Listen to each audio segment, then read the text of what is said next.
Vamos a evitar que un imperio del mal se haga con armas nucleares. Con estas palabras, Donald Trump reutilizaba una fórmula recurrente en Washington para referirse a Irán. Imperio malvado, Estado canalla, patrocinador del terrorismo, cualquier adjetivo negativo vale para referirse a la República Islámica. Ellos tampoco se quedan cortos. Gran Satán, enemigo americano. Esta es una enemistad que ha marcado Oriente Próximo y el mundo desde hace décadas. Pero Estados Unidos e Irán no siempre han sido enemigos. Aquí la pregunta que surge es ¿cómo hemos llegado hasta este punto? Por eso hoy, en No es el fin del mundo, vamos a hablar de la relación entre Estados Unidos e Irán. No es el fin del mundo, el podcast semanal del orden mundial. Y para este episodio, muy interesante, muy de actualidad, se han venido Alba Liba. ¿Qué tal, Alba? Pues bien, con una voz un poco así de aquella manera. Voz festivalera. Estoy de voz festivalera. ¿Pero sin festival o con festival? Bueno, con festival, bueno, claro. Entonces con razón. Sí, pero no me puse mala en el festival. Vino después todo. Claro, sí, suele venir ahí esa voz cazallera. En fin, ¿en qué festival estuviste? En el de baile. Pensaba que iba a ser un festival rollo rave. ¿Qué has y no Yo aquí contando mi vida. Claro, el mundial de baile de Alba, básicamente. Y Eduardo Saldaña, ¿qué tal, Eduardo? ¿Cuánto tiempo sin verte? Estoy hasta las narices. Que la gente no sabe que yo he estado una semana durmiendo a ¿cuánto? Sí. 3 metros de Fernando. Sí. Buenas noches, Fernando. Nos dábamos las buenas noches. Sí. Ay. Estuvimos en Perugia, Joder, en madre mía. el Festival Internacional de Periodismo. Pero al contrario Ahí que en Alba Italia. tenemos la voz perfecta, porque nos cuidamos. Que esos festivales de baile nunca se sabe, Fernando. Bueno, no sé si fue el mejor que el nuestro, pero bueno, nosotros también... Bueno, sí, hemos Eduardo ido a trabajar una semana. Se volvió adicto al... ¿Cómo era? Hugo Spritz, Hugo Spritz. que suena a general nazi, El pero es una Aperol y el bebida. Campari, yo lo siento mucho, italianos, es una mierda. Y luego hay otra cosa... No, voy a hacer una cosa, esto no está en el guión, improvisado. Voy a decir una Es cosa. decir, esto no está grabado, sí está grabado, ¿eh? En Italia no saben darle el punto de sal al pan. O sea, ha sido horrible Durísimas semana en Italia declaraciones. con el pan. Llamada a la embajada. Es verdad, pero hacen un pan un poco de hospital. Sí, hacen un pan que me lo das cuando estoy terminal, me das ese La pan. cantidad de cosas que pueden decir los italianos sobre lo que hacemos mal los españoles, la verdad que... Y para hemos defensa decidido de ir a por el pan. Para defensa de este podcast, tuve un debate con unos dueños de olivares en Italia. Que a la fiesta final del Festival de Perugia, el aceite, pues yo estoy hablando con el dueño de la Almadraba. Vale. Y yo le dije, mi familia es de Jaén. Y Almadravini. este aceite es de los pocos buenos que he probado en Italia, pero vendéis muy bien. Y estoy hablando con él del tipo de aceitunas. Que tenemos el episodio Claro, del por aceite. eso el Capi, sí. Pues nada, un Bueno, ya saludo a toda la gente que vimos en Perugia, muchos oyentes, Es verdad. Unos cuantos suscriptores también, o sea que un gusto coincidir con tanta gente con ideas.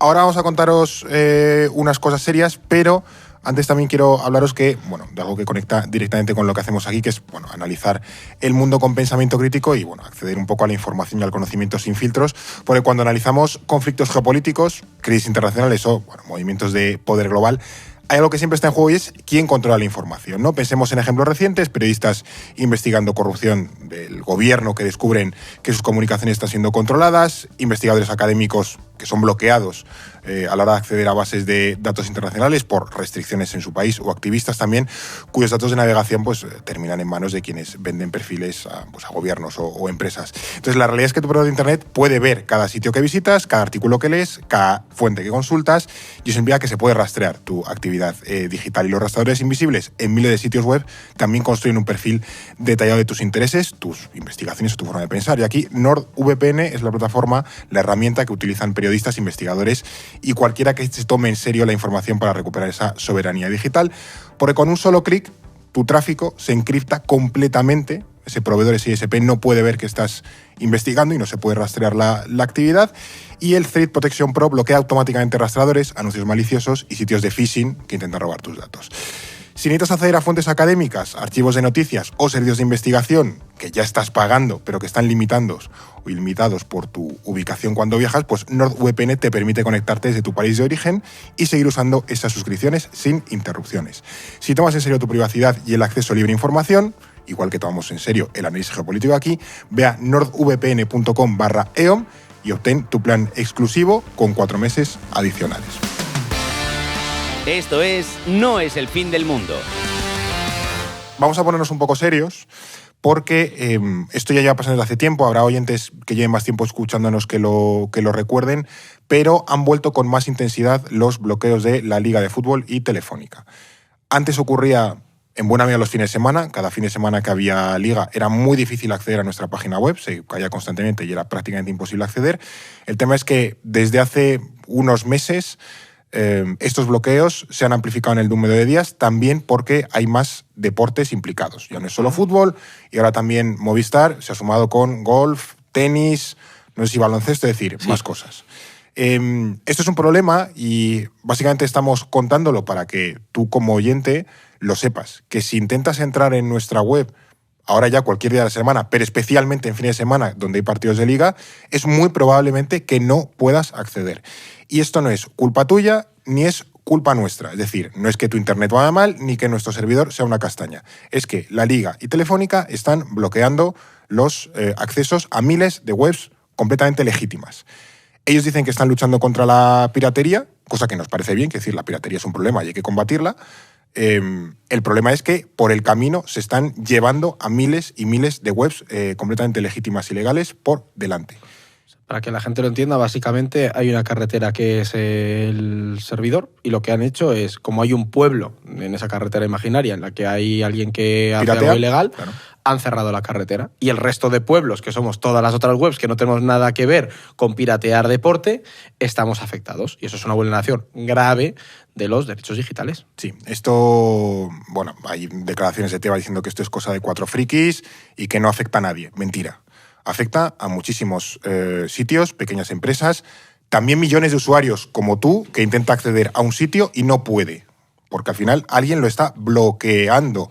Y esto, si estuviese ocurriendo en Hungría con Orbán, estaríamos poniendo el grito en el cielo. Y esto está pasando hoy en España porque tiene aval judicial. Esto también quiere decir, es legal. No se hace, o sea, hay una sentencia. Claro, que esto es legal porque lo ha dicho un juez, que esto se puede hacer. Y aún así, aunque sea legal, no implica que no sea una barbaridad. Y es una barbaridad que de momento nadie está teniendo las narices de intentar revertir. Bueno, ya nos hemos puesto a hablar con gente. Sí, vamos a empezar a guerrear, pero bueno, que de momento estamos, que lo sepas. Ya si hace falta declarar la guerra a la Liga, pues ya lo haremos. Vamos ahora, sí que sí, con nuestros queridos iraníes. Ha sido una intro un poco larga. La gente se queja, pues le das al... Bueno, hijo, pero estamos aquí en plan sembrando una batalla, claro, contra dos gigantes. O sea, claro, por favor, comprendedlo. Lucha de gigantes. Bueno, hace ya tiempo que hicimos un episodio sobre Irán, los más veteranos lo recordarán, pero hoy también nos queremos centrar un poco en la relación con Estados Unidos, que en la última crisis es un actor, ya hemos visto, fundamental. Salvo que tú que nos escuchas has estado en una cueva los últimos 2 meses, te habrás tenido una mínima idea de que en el estrecho de Hormuz y en Irán y Estados Unidos hay un poquito de lío. Pero entonces, ¿por qué hemos decidido hablar de la relación entre estos dos países? Para empezar, porque efectivamente la relación entre Irán y Estados Unidos está marcando la actualidad internacional. Sí. Estamos viendo un conflicto entre Washington, Tel Aviv y Teherán que ya se ha saldado con el asesinato del líder supremo de la República Islámica, Ali Khamenei, nada menos, ya lo contamos en el Express que hicimos. También estamos viendo este bloqueo del estrecho de Hormuz que está enloqueciendo los precios del petróleo y la expansión de la violencia regional con la apertura, por ejemplo, de un frente en Líbano, ¿no? Sí. Pero para entender cómo hemos llegado a este punto tenemos que explorar cómo ha sido la relación entre los dos países involucrados. Esto no comienza con el asesinato de Khamenei a principios de marzo, ni con los ataques al programa nuclear iraní el año pasado, y ni siquiera con la operación de Israel sobre Gaza tras el 7 de octubre de 2023. Porque aunque todos estos acontecimientos son importantes, tenemos que remontarnos más atrás para entender todo esto. También porque creemos que hemos hecho muchos episodios sobre países o conflictos concretos, pero no tanto sobre la relación entre dos países, sea positiva o negativa, ¿no? Claro. Y la de Irán y Estados Unidos es una relación que ha sido determinante para Oriente Próximo y es una de las que mejor ejemplifica lo mucho que la relación entre dos países puede variar a lo largo de la historia y las capas de complejidad que encierran las relaciones internacionales. Sí, es que además lo vamos a ver a lo largo del CAPE. O sea, en este episodio vamos a ver que hay 2 épocas claras en esta relación entre Washington y Teherán. Una en la que no solo se llevaban bien, sino que Irán era uno de los mayores aliados de Estados Unidos en Oriente Próximo, y es un periodo que comienza con ese famoso golpe de Estado que también se tocó en el capítulo contra Mossadegh en 1953 y que se extiende durante todo ese periodo de la dictadura de Mohammad Reza Pahlavi, el padre del señor este que está ahora ahí intentando que son iguales. arrimar el ascua a la sardina, pero no lo va a conseguir. Y luego la segunda etapa en la relación entre Estados Unidos e Irán, que es en la que, digamos, que se convierten en enemigos, ¿no? Que va a ser a partir de esa revolución islámica del 79, el nacimiento de la República Islámica de Irán, y este es un periodo muy amplio que dura hasta la actualidad y ha estado muy marcado por hechos como la crisis de los rehenes en el 79, que también, o sea, luego lo Hoy vamos a tocaremos. hacer grandes éxitos de la Sí, un poco. relación Estados Unidos-Irán. Claro, y también veremos que llegados a este punto no podemos entender la relación entre Estados Unidos e Irán sin incluir tampoco a Israel, que ha ido influyendo cada vez más en esa dinámica. Y por último nos vamos a centrar en la era Trump, desde la llegada de Trump y este último año de rock and show que nos está dando, y vamos a ver cómo la llegada de Trump ha sido uno de los grandes puntos de inflexión en la relación entre Estados Unidos e Irán. No sabemos si ha abierto una tercera etapa, pero podemos decir que ha sido un cambio importante. Sí, aquí los protagonistas de hoy son Irán por un lado, desde luego, Estados Unidos por otro, pero veremos que van apareciendo secundarios de lujo como Israel y otros. También está por ahí Saddam Hussein, en fin, hoy hay una buena alineación. Hussein, chaval. Claro, ¿en qué estrella estará? Pero bueno, bigote. vamos al lío, porque hablabais de que Irán y Estados Unidos llegaron a ser aliados en el pasado. Esto es, a lo mejor los oyentes lo recuerdan, pero hoy lo vamos a analizar. De hecho, hace unas semanas publicábamos un artículo en la web, si lo pudiste leer porque no estaba bloqueada, de... Si Tebas os deja leerlo, podéis leerlo. Eso es.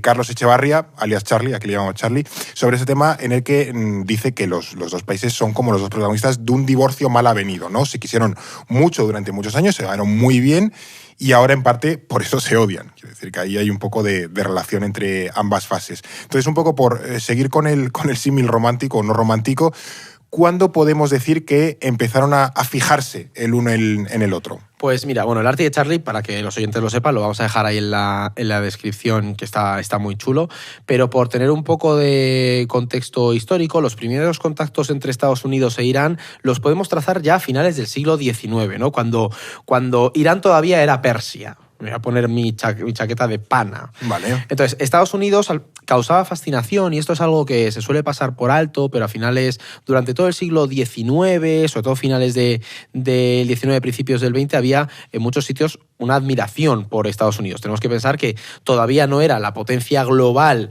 que conocemos hoy, pero sí que tenía una historia muy atractiva para ciertos estados o potencias que sufrían el yugo e injerencia de imperios europeos, entre los que también incluimos a Rusia, ¿no? Tenemos que pensar que la historia del imperio persa está muy marcada por la injerencia y el asedio de otros imperios como el otomano, pero especialmente el del ruso y el británico, ¿no? Entonces, ¿qué pasa? Que la independencia de Estados Unidos, de ese imperio británico en 1776, y esa consolidación de Estados Unidos como un actor internacional con agenda, ¿no? O sea, y además con su zona de influencia, pues lanzaba un mensaje de optimismo para países como Persia entonces y posteriormente Irán. Tú también puedes. Básicamente, Sí, claro. Es un poco o sea, que es verdad que ellos al Imperio Otomano le untaron bastante bien el morro, eso también lo vimos en el capítulo. Sí, ojo con el Imperio Persa, pero sí. Sí, pero se veía esa injerencia de, oye, tengo Imperio Otomano, Imperio Británico, los rusos también, y de repente Estados Unidos había lanzado un mensaje de posibilidad, ¿no? Sí, pero en cualquier caso, en esa época,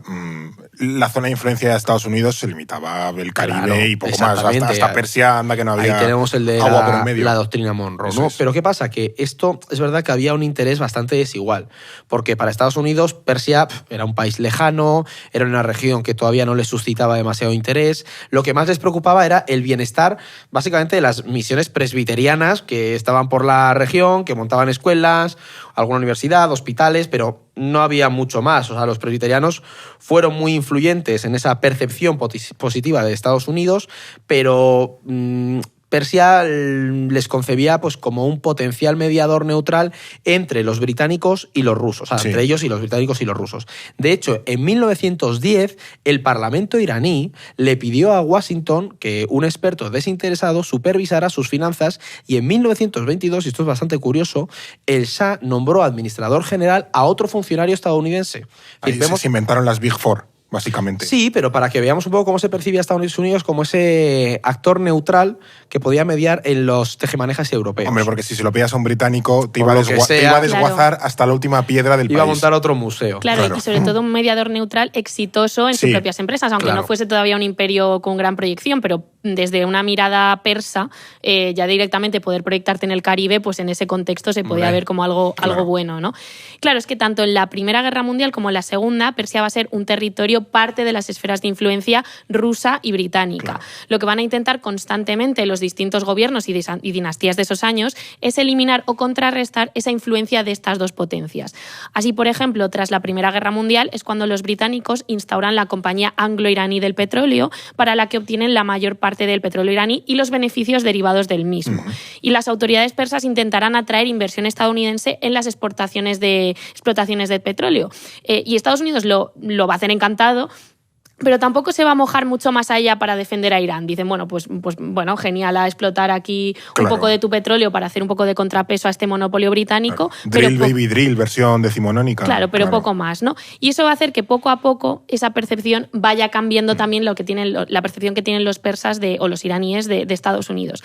Y aquí llegamos a un evento que, aunque no lo protagoniza Estados Unidos, va a ser importante para todo lo que va a suceder después, que es la invasión anglo-soviética de 1941 de Irán, con la que deponen al Shah Reza Pahlavi y colocan a su hijo Mohammad Reza Shah, que será el último Shah de Persia y que trazará la alianza más fuerte con Estados Unidos. O sea, echan al abuelo del que está ahora dando por saco. Eso es. Que también, pequeño contexto a los oyentes, era filonazi. Entonces, que por eso le echan, es como, señor, váyase de aquí. Claro, le echan porque él empieza a tener conexiones con los nazis, precisamente también como para contrarrestar esa influencia británica, soviética, pero sí, tenía claras inclinaciones filonazis y entonces dijeron, lo largamos y ponemos a su hijo, que era un hombre mucho más débil, también sin la ambición de su padre, que va a establecer un régimen clientelar profundamente represivo y a futuro supeditado a Estados Unidos. Eso es.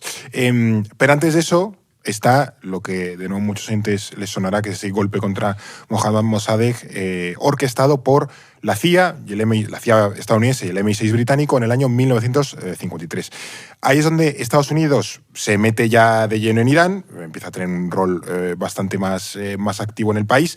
Aquí la primera pregunta que me surge es ¿por qué se mete Estados Unidos en semejante embrollo, en semejante follón, si hasta el momento no habían tenido mucho interés en el país?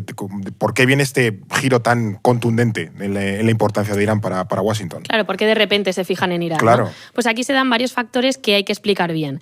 Para empezar, los británicos y rusos estuvieron controlando el país hasta 1944, cuando ya salieron y se formó una monarquía constitucional con elecciones más o menos libres.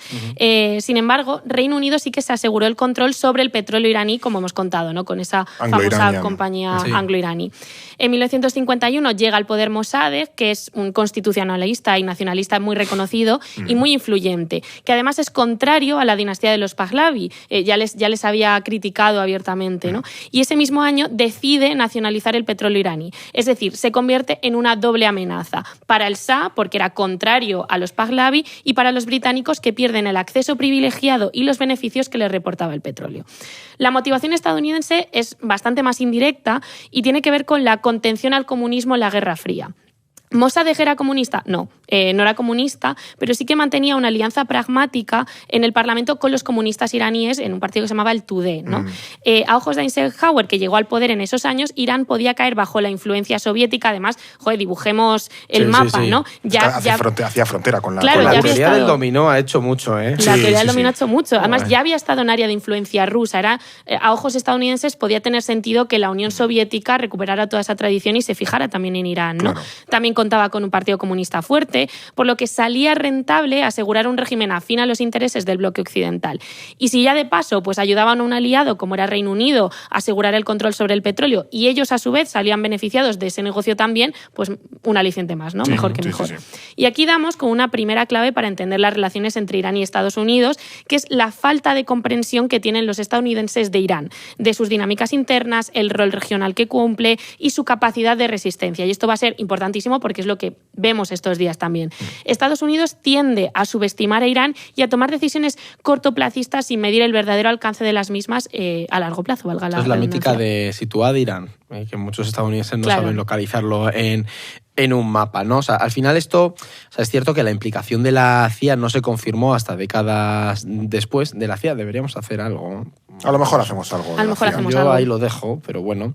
Pero es verdad que había sido un golpe tan burdo y era tan evidente la participación de Washington que el resentimiento contra Estados Unidos fue inmediato en cuanto se produjo, ¿no? Porque el régimen que sustituyó a la monarquía constitucional fue una monarquía autoritaria en la que todo el poder estaba concentrado en Reza Pahlavi y la represión era brutal. Eso en el capítulo, si alguien quiere profundizar, pues que se lo ponga. La Sabak, que era la policía secreta del Shah, se convirtió en el ejecutor y en el gran símbolo de la violencia de esa monarquía sanguinaria, ¿no? Y además luego estaba la cuestión del petróleo, como decía Alba, porque Estados Unidos se negó a que Reino Unido recuperara el monopolio que tenía antes y apostó por un modelo de inversión más abierto, ¿no? En el que el 50% de los beneficios se quedaban en Irán y el 40% para Estados Unidos y el resto para los otros inversores, ¿no? Esto, en principio, era también lo que planteaba Mossadegh. O sea, al principio no quiere nacionalizar el petróleo, sino decir, oye, el Reino Unido paga un poquito más de regalías, de royalties, porque aquí te estás forrando y no dejas un duro. Reino Unido dijo, Sí, no, pero y entonces era dijo, bueno, pues te nacionalizo. O sea, era el miedo a una ola nacionalizadora total. Claro, ¿sabes? claro. Pero la cosa es que es verdad que por mucho que no fuera el monopolio comercial de los británicos, al final la mayoría de beneficios que se quedaban en Irán no acababan en el pueblo, sino en los bolsillos de la élite gobernante o se destinaban al ejército y a las fuerzas de seguridad. ¿No? Un ejército que se nutría además de armas que estaban comprándose a Estados Unidos, ¿no? Entonces, durante la monarquía del Shah, Irán fue el mayor comprador de armas para las empresas armamentísticas estadounidenses, ¿no?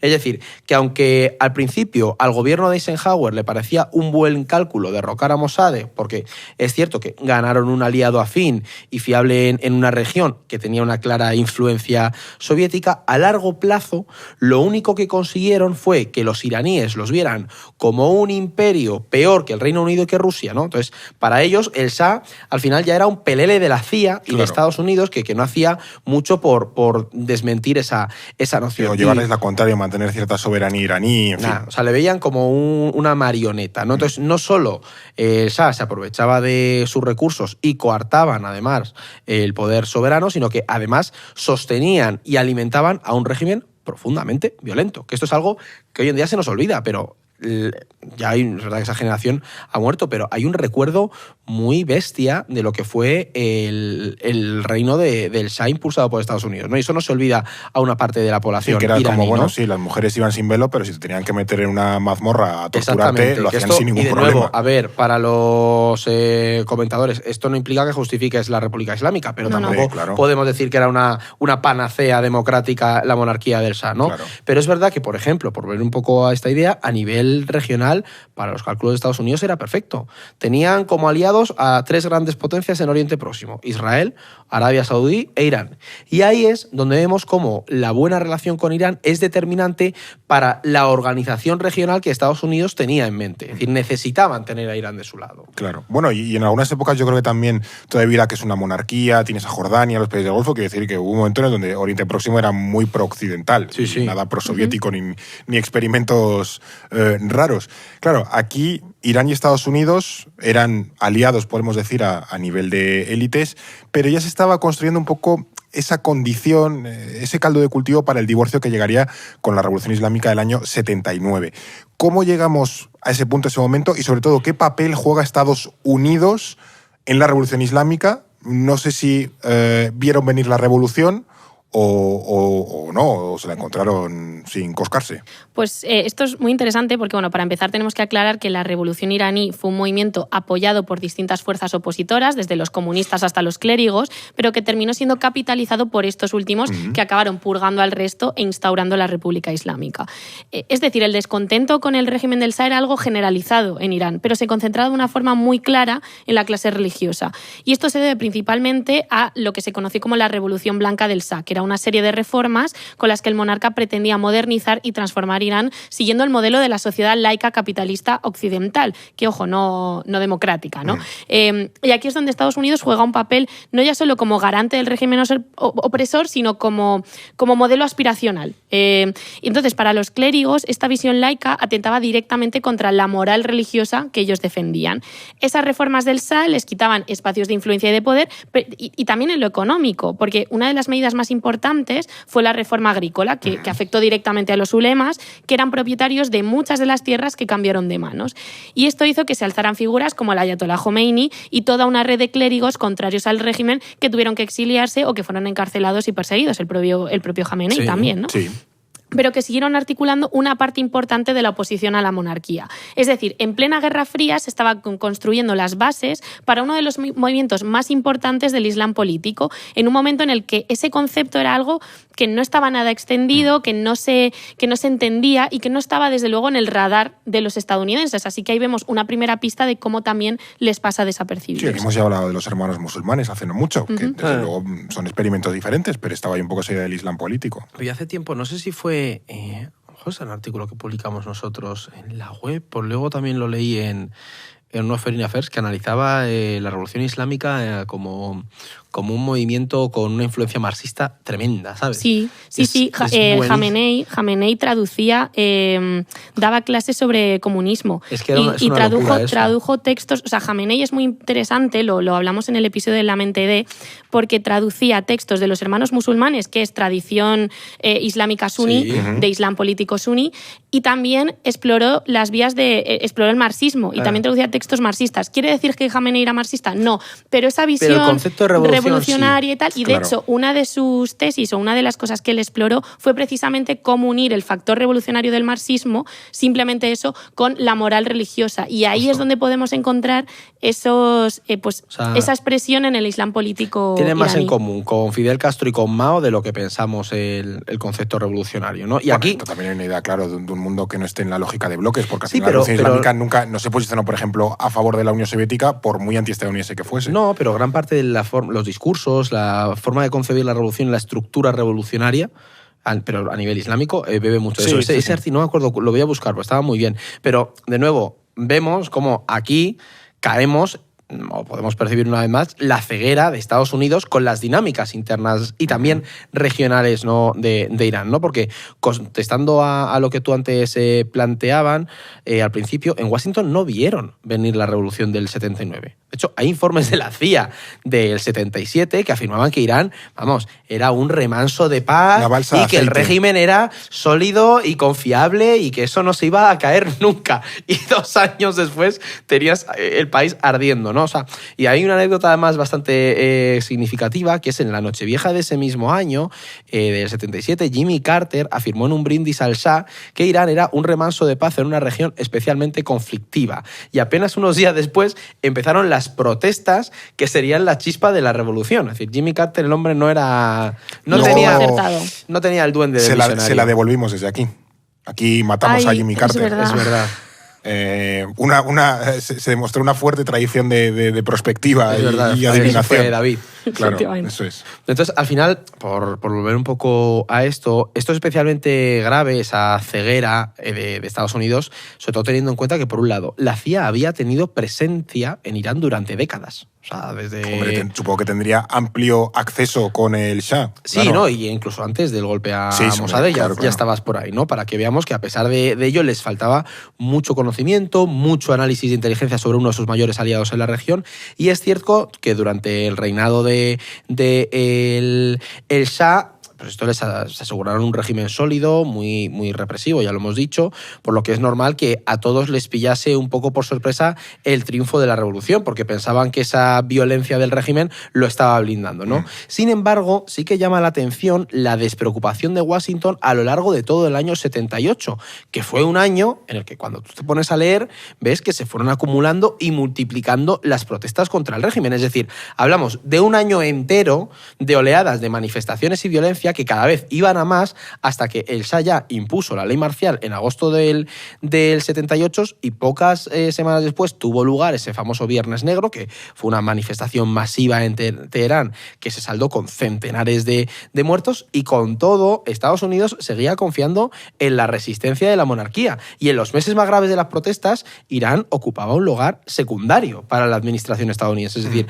no iba a pasar nada, ¿no? Carter además estaba inmerso en negociaciones con Egipto y con Israel, pero teniendo en cuenta que Irán era uno de los 3 pilares de la alianza en Oriente Próximo, junto con Israel y Arabia Saudí, o sea, aún hoy sorprende cómo les estalló la revolución del 79 en la cara a Estados Unidos. Y de nuevo, esta falta de conocimiento la siguen arrastrando. Y es algo que vamos a ver hoy en día. Sí, que esto es importante, que hay gente que se piensa que la revolución iraní fue como una especie de golpe de Estado que un día para otro echaron al Shah y se puso... Fue un año. De hecho, la Khomeini, revolución del 79 triunfa en el 79, pero es más bien un año de protestas y de movilizaciones, atrás, claro. que es todo 1978, y triunfa en enero de 1979 cuando el Shah sale de Irán y Khomeini vuelve. Justo. Claro. Entonces Eso se veía desde hace mucho tiempo que la cosa se estaba torciendo y que el Shah estaba en una posición cada vez más precaria. O sea que la idea de la sorpresa te puede pillar unas protestas repentinas y demás, pero todo el proceso, que es un año que dura, es como, joder, chavales, estabais un poco en la... Tenían otros en la parra, intereses, pero sí que sorprende, la verdad.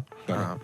Bueno, ya si algún día tocamos el tema de la CIA, vamos a ver que su nivel de miopía en general es extensa a lo largo de la historia, a lo largo de los alguno que otro, sí.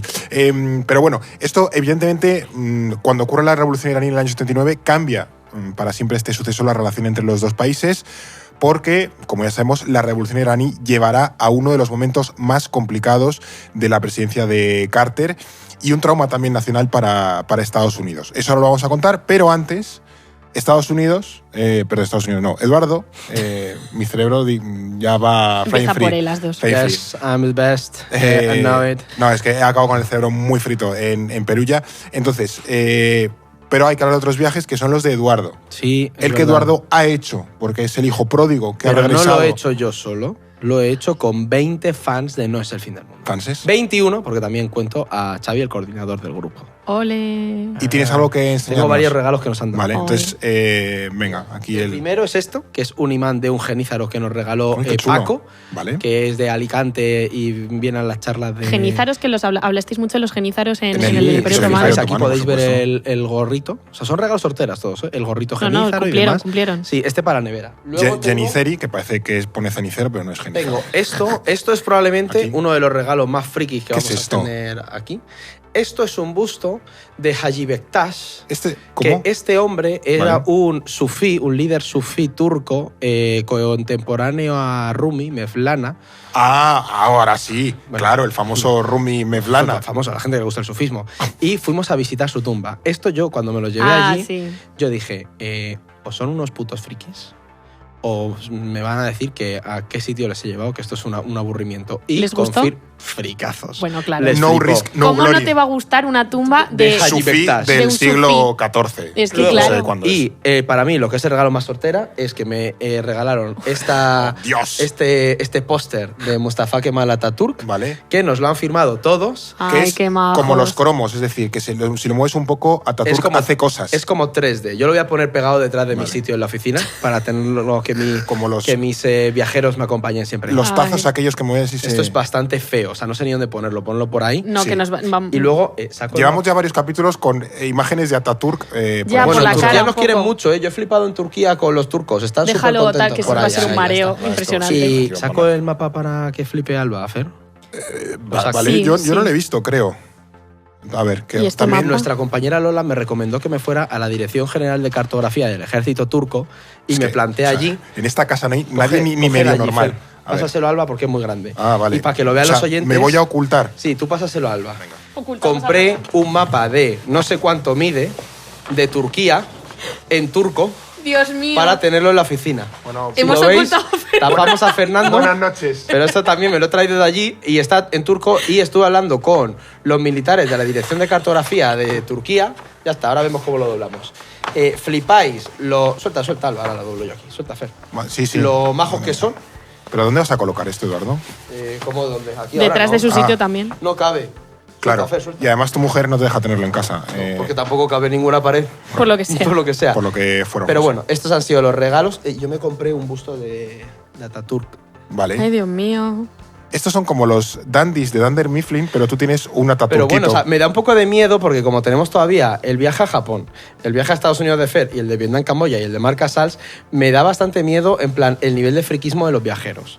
No sé si vamos a poder asumir la cantidad de regalos horteras que pueden venir sobre todo de esos 3 países. Además ahora, claro, los de Turquía han sentado precedente. Han sentado precedente y entonces ahora la gente que vaya a ir a Japón, que vaya a ir a Vietnam, está diciendo, tomando nota, que yo tengo que... Se está calentando las manos, dice, claro. a ver... Tú imagínate los que vayan a Estados Unidos. Claro, que quedan plazas para algunos viajes. Algunos muy poquitas. O sea, que apuren. Sí, porque quien no tenga planes en verano, esto se acaba. Hay que caminar, chicos, y se pasa mal. O sea, va a hacer mucho calor. Pero bueno, que un abrazo a todos los que vinieron al viaje conmigo. Les quiero mucho y lo digo de verdad. O sea, fue muy bonito conocer a nuestros oyentes. Tenemos oyentes que son muy buenas personas, muy interesados en el mundo. Lo mínimo. Sí, pero es bonito poder conocerles, poder escucharles. Tengo todavía que responderles por WhatsApp a algunos que me han escrito, algunos vendrán a la oficina. Pero bueno, que un abrazo a todos porque ha sido una maravilla enseñarles un país que amo. Qué guay. Pues nada, ahí queda, oye, todavía eso, hay algunas plazas libres, creo que son en Japón, en Estados Unidos, no sé si en Vietnam.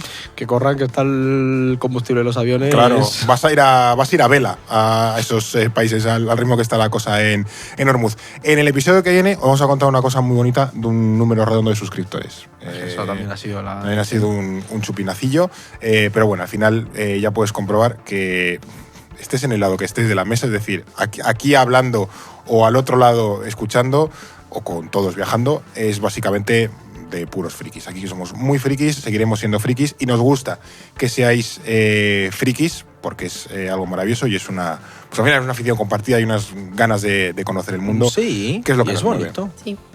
Sí, bonito es, claro, y maravilloso. Y nos da de comer además, o sea que... Ya, ¿para qué no? ¿Para qué más? Claro, miel sobre hojuelas. Esto es No es el fin del mundo. Vamos a volver con la revolución iraní del 79, que, ya sabemos, se salda con el derrocamiento, huida del Shah Mohammad Reza Pahlavi y el ascenso al poder del bueno de Khomeini, no confundir con Jamenei, ese vendrá después, que instaurará la República Islámica de Irán y un discurso muy agresivo contra Estados Unidos. Uno de los primeros eventos, sucesos que escenifican esta ruptura es la famosa crisis de los rehenes con la toma de la embajada de Estados Unidos en Teherán. Aquí exactamente qué ocurre y cuál, bueno, es un poco el impacto en la percepción que tenía Estados Unidos de Irán, porque la movida es gorda. Pues sí, la crisis de los rehenes es el evento que asienta la mala relación entre Estados Unidos e Irán y que se sigue viendo también como la gran afrenta histórica de la República Islámica contra los estadounidenses. Tal vez es cuando muchos estadounidenses colocan a Irán en el mapa, ¿no? Lo colocan de verdad. Tras el triunfo de la revolución, Irán entra en un periodo de transición convulso en el que se forma un gobierno de corte más moderado, sometido a la creciente presión de los clérigos, claro, que van haciéndose con las estructuras de poder e instalando la República de corte islámico, ¿no? Durante ese tiempo, Estados Unidos mantiene un perfil bajo, tratando de calibrar la futura relación que tendrán con el Irán de los ayatolás, aunque sabiendo que Khomeini ya tiene un discurso claramente hostil contra ellos. De hecho, es quien acuña la idea de que Estados Unidos es el gran Satán, ¿no? Uno de los objetivos de los revolucionarios era que el Shah volviera a Irán para poder juzgarlo o tomar represalias por la opresión de su régimen y recuperar las riquezas que se había llevado con él cuando huyó a Egipto en enero de 1979. A lo largo de ese año, Estados Unidos evitó darle asilo precisamente por las implicaciones políticas que esto podía tener con la república que estaban haciendo en Irán. Sin embargo, en octubre al Shah le detectan un cáncer y Jimmy Carter, a pesar de que le asesoraron lo contrario, termina cediendo y lo acoge para que pueda tratarse. Le puede el factor así como la humanidad más humano. Y la lía. Sí. Esto causa una oleada de indignación en Irán y les confirma la idea de que el Shah era la mera marioneta de la CIA, claro, y que Estados Unidos era el culpable de todos los años de represión, ¿no? De mirar cómo se llevan a su marioneta para cuidarla. Y en medio de ese enfado, unos 500 estudiantes seguidores de Khomeini asaltan la embajada de Estados Unidos el 4 de noviembre y secuestran a 60 trabajadores de la embajada. 6 de ellos consiguen huir y se refugian en la embajada canadiense, y aquí está la famosa película Argo. Aquí aparece Ben Affleck. De Ben Affleck. Es muy buena, ¿eh? Ben Affleck haciendo de... Pues no sabía, digo, a lo mejor a Alba no le gusta. A mí me gustó. Ben Affleck hace de... esta película. Sí, es que hace de padre atormentado, entonces esa trama me sobra un poco. Pero... Es que Ben Affleck tiene ese perfil. Claro, y que es una peli 2000era, entonces sí, bueno, es lo que tiene. Pero está muy bien. O sea, es una película que creo que lo cuenta muy bien, esa operación para sacarlos de Irán. Y una decena de estos 60 son liberados liberados por motivos de salud humanitarios, pero 52 rehenes permanecerán hasta 1981 secuestrados, es decir, 444 días de cautiverio. Cómo tenía que oler a chiquipar esa embajada ya al final del... Bueno, pero esto es un poco Julian Assange ahí que tuvo que vivir un montón de años en la embajada, ¿no? O sea, al final esto fue una crisis sin precedentes para Estados Unidos y sobre todo para Jimmy Carter, que se jugaba además la reelección. Y de hecho se dice que la crisis de los rehenes fue clave para entender la victoria de Reagan en el 80. Sí.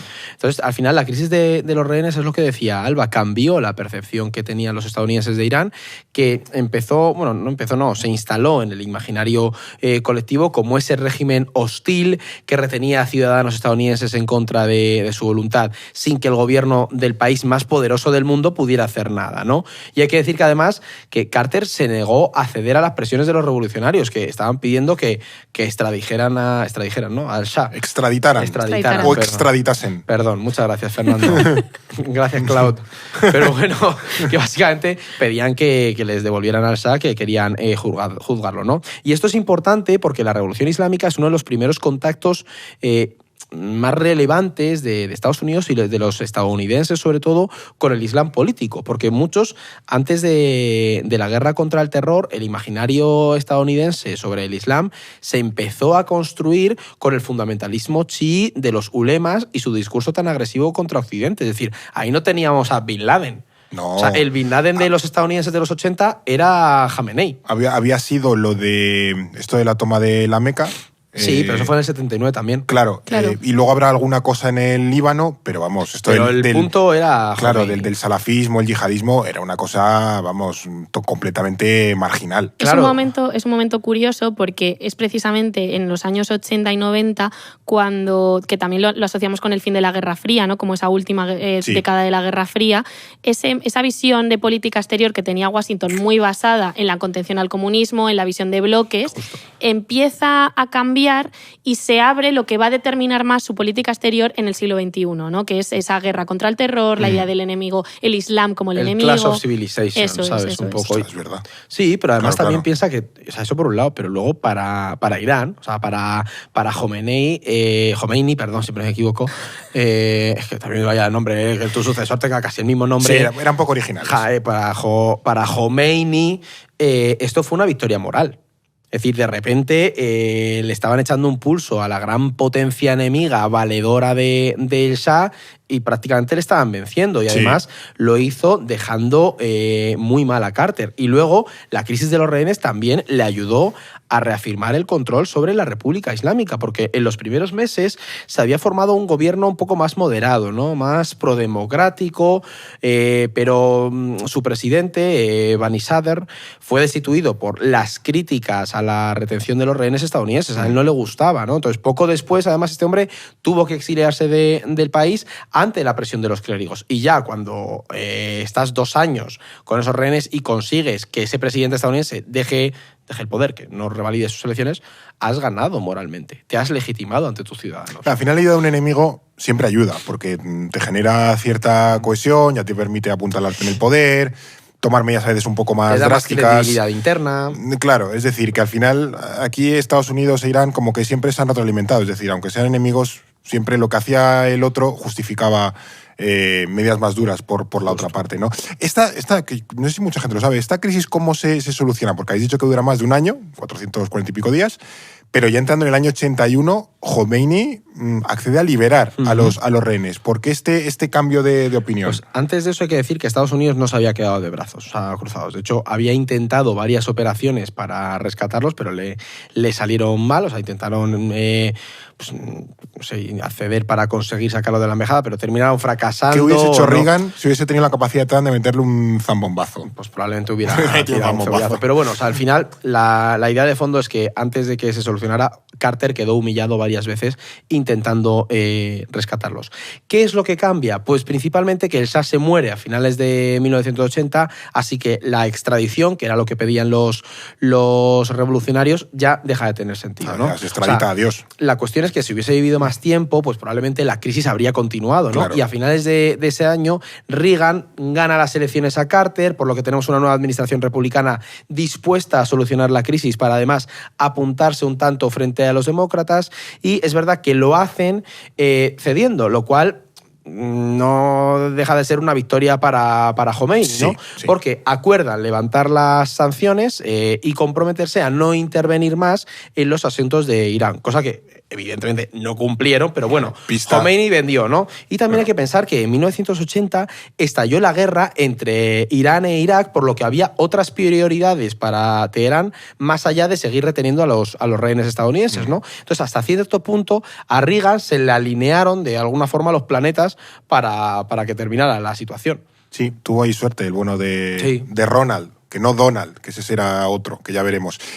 También os quería preguntar, porque Irán e Irak, Ronald Reagan, sí, ahora no me vienes con esa cara es que he pensado en Donald Reagan y digo, Donald Reagan, ¿quién era Donald Reagan? No Claro. había entendido la broma. Es el de algún videojuego truchoso. No, que también por eso os iba a preguntar, porque Irán e Irak, esto claro, es de mucha influencia en los 80, para que lo digan que lo de Hormuz ahora es grave. Venimos de unos sitios... Cierto. Venimos de unos lugares. Claro, Irán e Irak estuvieron 8 años en una guerra en la que también se involucró Estados Unidos. Claro, tenía que estar en todas las salsas.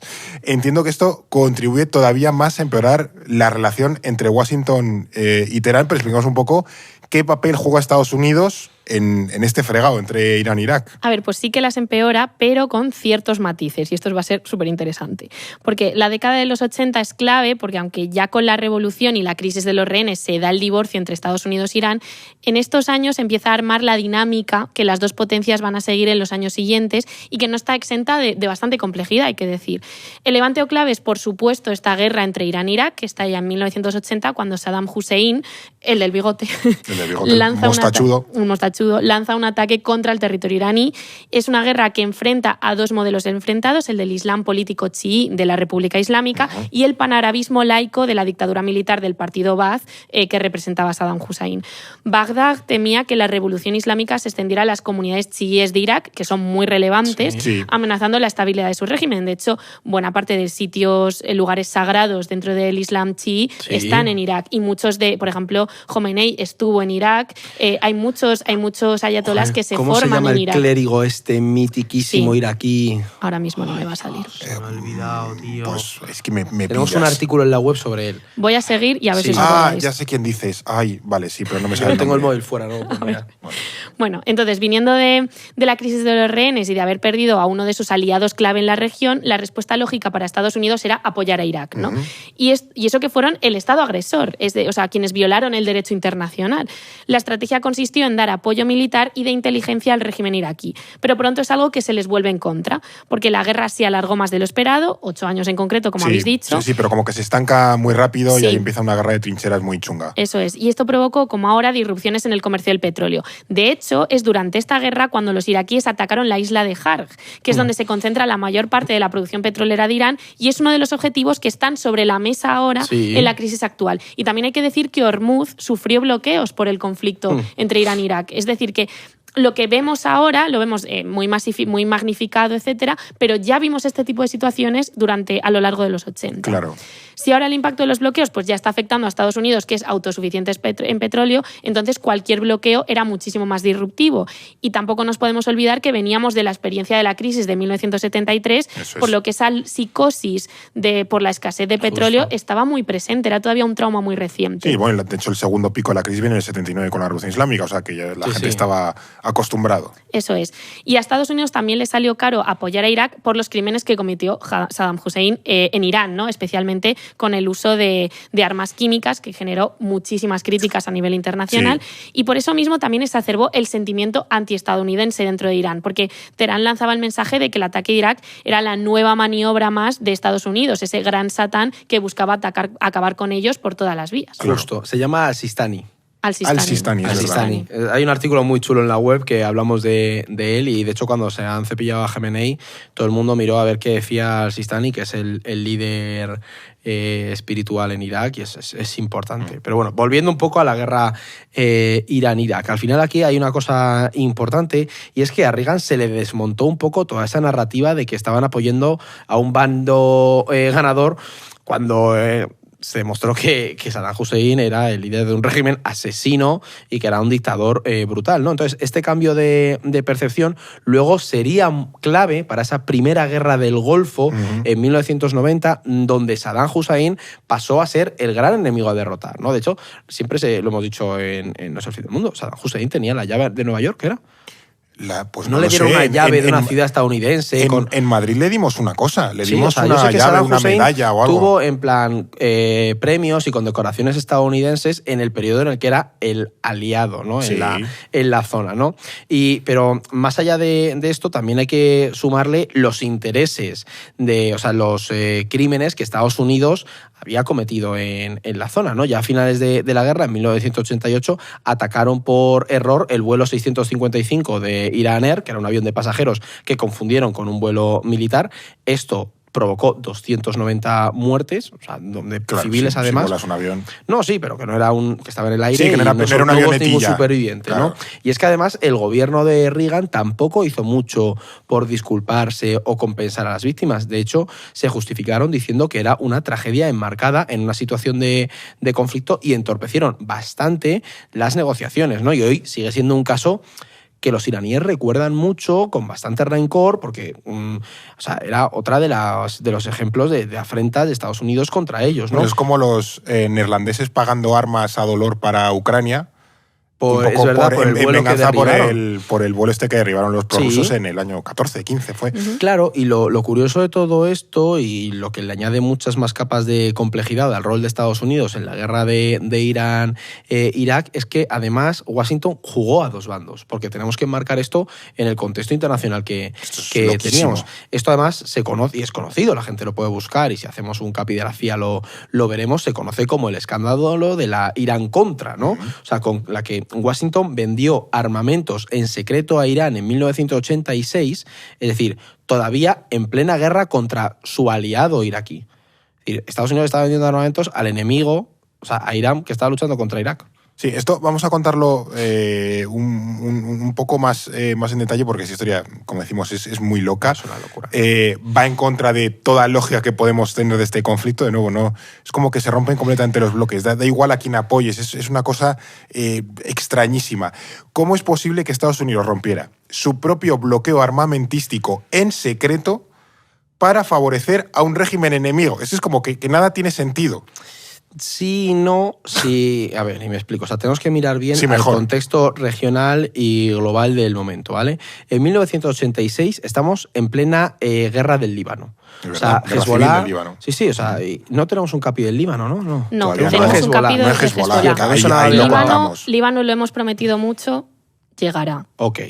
La cuestión es que Hezbollah había surgido un año antes, es decir, en el 85, patrocinado por Irán, para combatir la ocupación israelí del sur del Líbano. Esa ocupación que todavía hoy ahí sigue. Y no solo tomaban la financiación y armamento y sustento ideológico de Irán, sino que también había ciertas tácticas de guerra. Por ejemplo, el ataque y secuestro de militares y de ciudadanos occidentales, sobre todo estadounidenses. Era una forma de presión para lograr demandas dentro de la guerra del Líbano, pero también de la guerra iraní. Claro, ¿no? habían tomado nota de la crisis de los rehenes. Ahí está esa conexión. Claro. Y es verdad que también llevaron a cabo ataques, o sea, bombardeos directos contra militares estadounidenses que estaban desplegados en el Líbano. Ahí está ese famoso ataque contra la embajada estadounidense en Beirut o las bases de la Marina en el 83, ¿no? ¿Qué pasa? Que el primer ataque suicida que se es verdad, registra. Cierto. Es que también ahí cambian muchas cosas. Primero, para que veamos lo reciente que son ciertas cosas. Primer ataque suicida de corte yihadista, por así decirlo. Y ahí ya teníamos a Bin Laden desarrollando su pensamiento a raíz de la entrada en Meca en el 79 de las tropas. Sí, es decir, que esto sería un temón de claro, cómo aquí todo esto nosotros nos estamos centrando en unas relaciones concretas, pero no perdáis de fondo cómo se está enmarcando a nivel global todo lo que está pasando. Por eso ahora nos estamos fijando en el Líbano. Claro. O sea, la cuestión es que en ese contexto, varios masterminds de la administración Reagan, como el asesor de seguridad Robert C. McFarlane, vieron la oportunidad de conseguir liberar a rehenes en el Líbano a cambio de armas. Esto era ilegal, evidentemente, porque se estaban saltando su propio bloqueo armamentístico. Claro. Pero es que la cosa no quedó ahí. Con ese dinero que obtuvieron por la venta de armamento, que eran como unos 47 millones de dólares, lo utilizaron para financiar a otras guerrillas contrarrevolucionarias que estaban luchando contra el gobierno sandinista en Nicaragua. Es decir, mataron 2 pájaros de un tiro. Nunca mejor dicho. Claro, todo ese dinero, o sea, no llegó a Estados Unidos, lo vendió con una factura y se lo... Claro, no lo subieron a Wallapop. No, todo ese dinero, esas transacciones se hicieron de forma oculta a través de un entramado enorme de cuentas en paraísos fiscales, es decir, todo muy ilegal, muy propio de los tejemanejes de Estados Unidos durante la Guerra Fría, y cuando se descubrió fue un escándalo muy gordo, porque igual que esto pasó así, también teníamos el tema de las drogas y demás. Bueno, claro, es que la financiación de la contra nicaragüense, por eso se llama la Irán Contra, ¿no? No venía solo de las armas de Irán, también de fondos de la CIA y del narcotráfico, que de hecho, igual me equivoco, pero creo que está metido Pablo Escobar también de alguna forma en toda esta historia. Sí, que está metido los cárteles colombianos. Es decir, esto es una absoluta barbaridad que nos une también una visión de política exterior mucho más integral de que lo que pasa en Irán o esa oportunidad que ven en Irán termina ayudando para financiar a la contra en Nicaragua. Es que ya no se puede emprender. No, pero es una locura. Yo cuando lo lees dices... O sea, pensamos que se quedaba cerrado en Oriente Próximo y no, tiene efectos en todo el mundo. O sea, ya le vendían armas y droga a todo Cristo para sacar pasta para luego también dársela a todos los grupos raros que había por medio mundo. Claro, pero volviendo al tema que nos toca hoy, también es interesante ver cómo esto supuso un beneficio sin riesgo para Irán, ¿no? Porque conseguían armamento de primera calidad de un enemigo que además iba a hacer todo lo posible por ocultar la operación. Es decir, no les rompía la narrativa de que Estados Unidos era el gran satán. No iban a desaprovechar la oportunidad, más cuando ya acumulaban años de una guerra muy desgastante y terrible contra su población y con una capacidad de resistencia muy mermada. Y además Hezbollah ni siquiera liberó a todos los rehenes, 2 de ellos murieron. Es decir, que esa operación de armas por rehenes tampoco se terminó de concretar del todo. Si lo piensas fríamente ahora, con la perspectiva, la pregunta es, ¿por qué? O sea, ¿quién vio de verdad que esto era una buena idea? Claro. Entonces, bueno, esto es lo que digo, que piensas que va a quedar oculto, pero que a lo hasta mejor que te dentro lo de unos años destapan. lo que está pasando ahora lo miramos exactamente igual y dices... Pero si es que yo creo que ya lo miramos con estos ojos, ¿no? Es esta idea que nosotros hemos hablado muchas veces de la estupidez o las malas decisiones o los errores no son un elemento a ignorar cuando se analizan las relaciones internacionales, ¿no? No siempre hay un master plan en el que todo va a salir ajedrez bien, ¿no? en 8 dimensiones. Claro, no. A veces simplemente la gente toma decisiones que no tienen sentido, claro, ¿no? Estupideces. Claro, cuando se descubrió el pastel, pues fue todo un escándalo que marcó el final de la administración Reagan. De nuevo, 2 presidentes que ven muy marcado su final de mandato por una cuestión en Irán, y el presidente tuvo que comparecer en las comisiones de investigación. Se contradijo, además, su popularidad bajó bastante, aunque no lo suficiente como para que los demócratas consiguieran ganar las elecciones. De hecho, el siguiente presidente fue su vicepresidente, George Bush, padre. Y más allá de todo esto, lo que nos enseña el caso de la Irán Contra es que en los 80 Estados Unidos seguía mirando al mundo con esas lentes de la Guerra Fría, es lo que comentábamos antes, ¿no? Estamos en ese periodo de transición, porque recordemos que los 80 fue una década en la que la competición y las tensiones con la Unión Soviética se recrudecieron, y hasta cierto punto Irán seguía representando un régimen lejano, enemigo y preocupante, pero no tan relevante en la lista de prioridades como esa contención al comunismo. Sí, además en esos años 80 y pico, ya es cuando el bloque soviético empieza a resquebrajarse, protestas en Polonia, RDA, todo el tema de Checoslovaquia, Hungría y demás. Entonces ahí como que Estados Unidos ve un poco la oportunidad de, venga, vamos a intentar acelerar el colapso de esta una de peña. las razones que explique el por qué dijeron vamos a financiar la contra, porque mira, ya lidiaremos con Oriente Próximo. Claro, ¿sabes? era como crearle fuegos a la URSS para que terminase de como lo de darle armas a los mujahidines. Claro. Es un poco similar. Claro, películas de Rambo, pues... Claro, sí. Es que está todo ahí. Hoy todo buen cine, como puedes comprobar. Habéis mencionado 2 actores clave para Irán, que son, por un lado, Hezbollah, amigo, y por otro lado, Israel, que al final es también otro enemigo necesario, quizás. El primero, de nuevo, es, o era, o lo que queda de ello, una de las puntas de lanza de lo que se llamó el eje de la resistencia, y el segundo, como decimos, es el gran enemigo regional de Irán, gran rival geopolítico. ¿Cómo influyen estos 2 actores, que son fundamentales, en la relación que mantiene, si lo agrandamos a un triángulo, con Washington? ¿Qué nos dice esta situación, esta especie de mezcla, del contexto que había en los años 80 y 90? Pues estos 2 actores, Fer, tienen un rol fundamental. porque hasta ahora hemos hablado de una relación entre Teherán y Washington más directa, no tan mediada por terceros actores. Pues precisamente en estas décadas es cuando la República Islámica empieza a tener una política regional mucho más activa, ¿no? Con unos objetivos, una agenda propia que va más allá de ese establecimiento de la República Islámica o de aguantar una guerra contra Irak. De hecho, es interesante cómo Irán empieza a plantearse proyectar poder regional justo cuando está en un momento de gran debilidad, o sea, cuando impulsan ese nacimiento de Hezbollah, ¿no? Esa semilla de lo que, como dices, luego será todo este eje de resistencia que nos ha sido tan común estos últimos años y que lleva ya varios años en una... Pensamos que cuando lo empieza a crear ya llevaban unos años en una guerra de desgaste contra Irak y aún así se lanzaron a fomentar ese eje, ¿no? ¿Qué pasa? Que a partir de aquí la relación con Estados Unidos va a estar mediada por la relación con Israel. Cuando tú ya te proyectas a nivel regional, Israel entra también en el juego, ¿no? Desde el establecimiento de la República Islámica, Irán va a ser uno de los grandes enemigos del Estado de Israel. O sea, durante los tiempos del Shah es verdad que los dos países fueron bastante aliados bajo ese paraguas de Washington porque formaban parte de esos tres pilares regionales que hemos mencionado antes y de hecho Irán fue de los pocos países en la región que reconoció a Israel como Estado cuando se declaró, algo que evidentemente no gustó nada a los ulemas. Y desde el minuto uno además, quiere decir que no fue una cosa como muy... No, estaban alineados completamente, ¿no? De hecho, por eso en parte hay una buena relación entre el actual Pahlavi y el gobierno de Netanyahu. La cuestión es que la clase religiosa iraní, ahora que estaba capitaneada por Khomeini, entendían que Israel era un proyecto imperialista que estaba auspiciado por Washington y que ocupaba y robaba territorio musulmán. Esto también es importante. Ellos siempre se han considerado musulmanes y chiíes. Y cuando hemos visto el asesinato de Jamenei esta última vez, muchos advertimos, ojo, porque aunque sea chií, en la comunidad musulmana no se va a ver bien en la región el acabar con un líder espiritual, ¿no? Entonces, ellos al final se garantizaban, es decir, no, aquí daba igual que fuera suní o chiíes, para ellos la apropiación de un territorio era algo inadmisible y el sionismo era un movimiento, o es un movimiento que para la República Islámica hay que combatir como UMA, como comunidad islámica, de forma directa, ¿no? Así, si Estados Unidos era el gran Satán, Israel era el pequeño Satán, básicamente. Era la evolución... Genios de la comunicación, los Mad Men de Oriente Próximo. No, pero de esta forma, Fer, al final, los dos pilares que van a marcar la política exterior iraní a partir de ese momento son el antioccidentalismo y el antisionismo, es decir, la lucha contra Washington y la lucha contra Tel Aviv.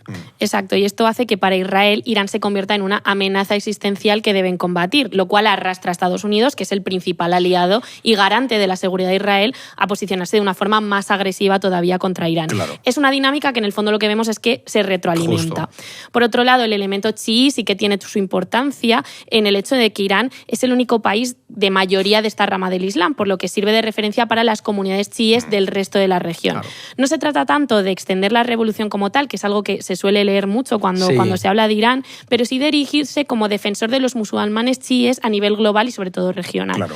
Esto le da un doble propósito, una red de alianzas basadas en principio en el chiísmo y después en ese antioccidentalismo y en el antisionismo. Y allí Irán puede expandir su poder regional. Por un lado, para protegerse y sobrevivir, y por otro, para combatir a enemigos como Israel o competir con otras potencias regionales como Arabia Saudí, que también es aliada de Estados Unidos. En el Líbano con Hezbollah es donde se comienzan a trazar estas alianzas, pero con las décadas llegarán el gobierno de los Assad en Siria, las milicias chiíes en Irak, los hutíes en Yemen o ya en las últimas décadas Hamas en Palestina, que además es una milicia suní, más ligada a lo que, como vimos, a esa tradición de los hermanos musulmanes. Sí. Pero esto, bueno, pues no es un problema para Irán necesariamente. No, es antisionista, entonces. Es antisionista, entonces encaja perfectamente. El enemigo de mi enemigo, mi amigo, ya justo. Está. Eso es. Por otro lado, ya existían contactos entre la Organización para la Liberación de Palestina e Irán en los años 80. De hecho, Arafat fue uno de los primeros líderes en visitar a Khomeini de forma oficial. O sea, esa conexión ya está ahí. Sí. Esto tiene una derivada muy interesante hoy en día, que es que Irán es un actor imprescindible para lograr la paz en Palestina. Palestina, pero nunca le han invitado a la mesa. Es que eso es un punto... Nunca le han invitado a la mesa de negociación. Y tampoco es que haya mucho espacio ni voluntad de negociación por parte de Israel. O sea, nos podemos preguntar también si en el caso de esa mesa es posible, pero si la hubiese, sería un obstáculo clave que Estados Unidos tendría que reconocer y que tendría que manejar. Y nunca lo han hecho, nunca le han incluido. Claro, pero fijaos cómo Irán, por ejemplo, sí tiene claro que él es una pieza clave. En las negociaciones ha dicho, hay que parar la guerra en Líbano si queréis que abramos el estrecho de Hormuz.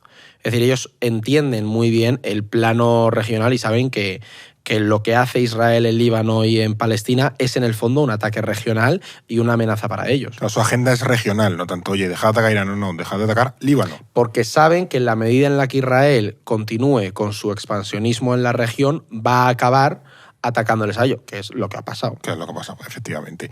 Que toda esta red de alianzas a nivel regional la va a gestionar un actor muy importante, que es una institución fundamental dentro de la República Islámica, que es la Guardia Revolucionaria.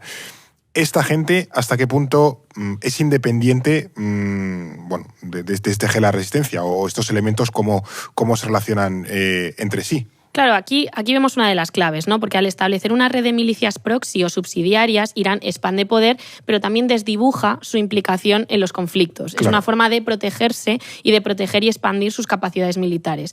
Si Hezbollah, los hutíes o las milicias iraquíes funcionan en conversación con Irán, y también gracias a la financiación de capacidades y servicios de inteligencia de la Guardia Revolucionaria, pero al final también mantienen una agenda propia, ¿no? Mantienen su propia independencia y mantienen una forma y unas operaciones que deciden ellos, ¿no?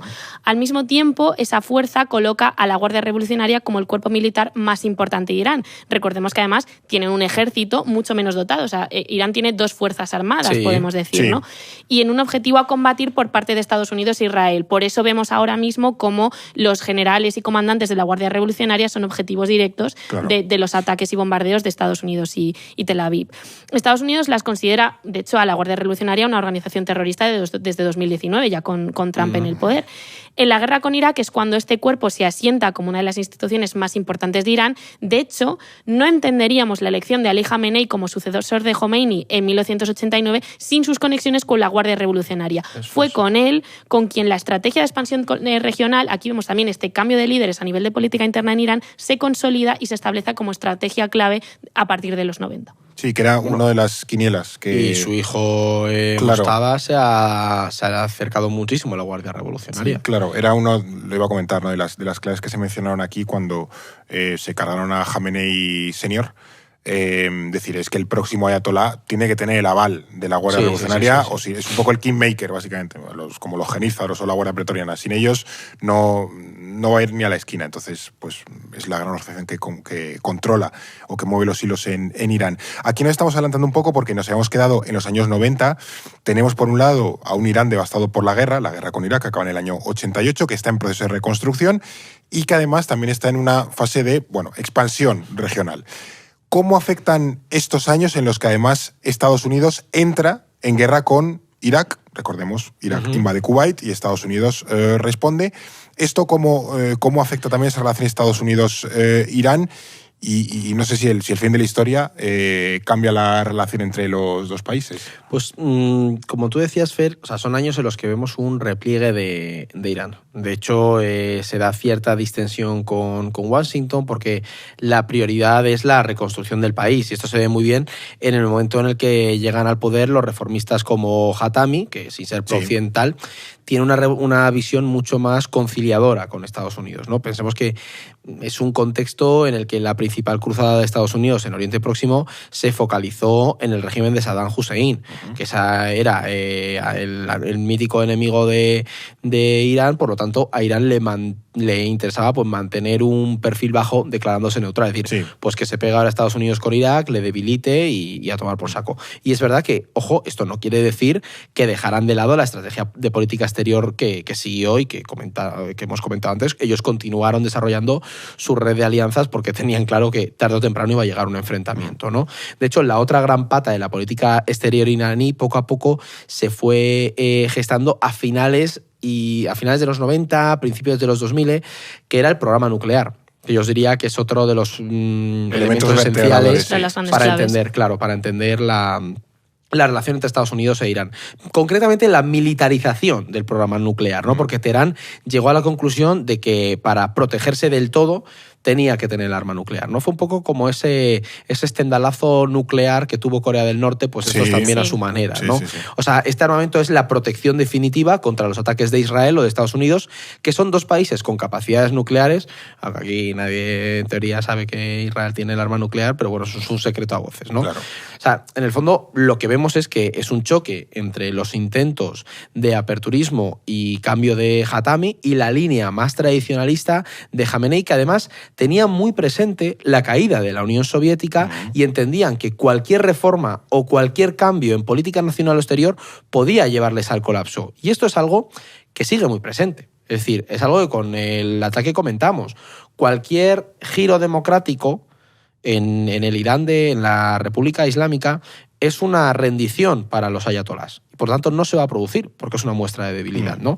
Pero bueno, en este periodo, el verdadero punto de inflexión en la relación entre las dos potencias llegaría en los años 2000 con el inicio de la guerra contra el terror de Estados Unidos. Así podemos decir que ya entramos en un periodo nuevo. Es un poco la época donde Bush hijo, mete Irán en el famoso eje del mal, un poco por la cara, ¿no? No sé cómo influye esto en el programa nuclear iraní, en la relación con los dos países. Pues hay épocas como de distensión, otras de cierre. No sé en dónde estamos aquí. Influyó bastante, porque cuando Al-Qaeda lanzó esa oleada de ataques terroristas del 11S, Estados Unidos entró, y esto...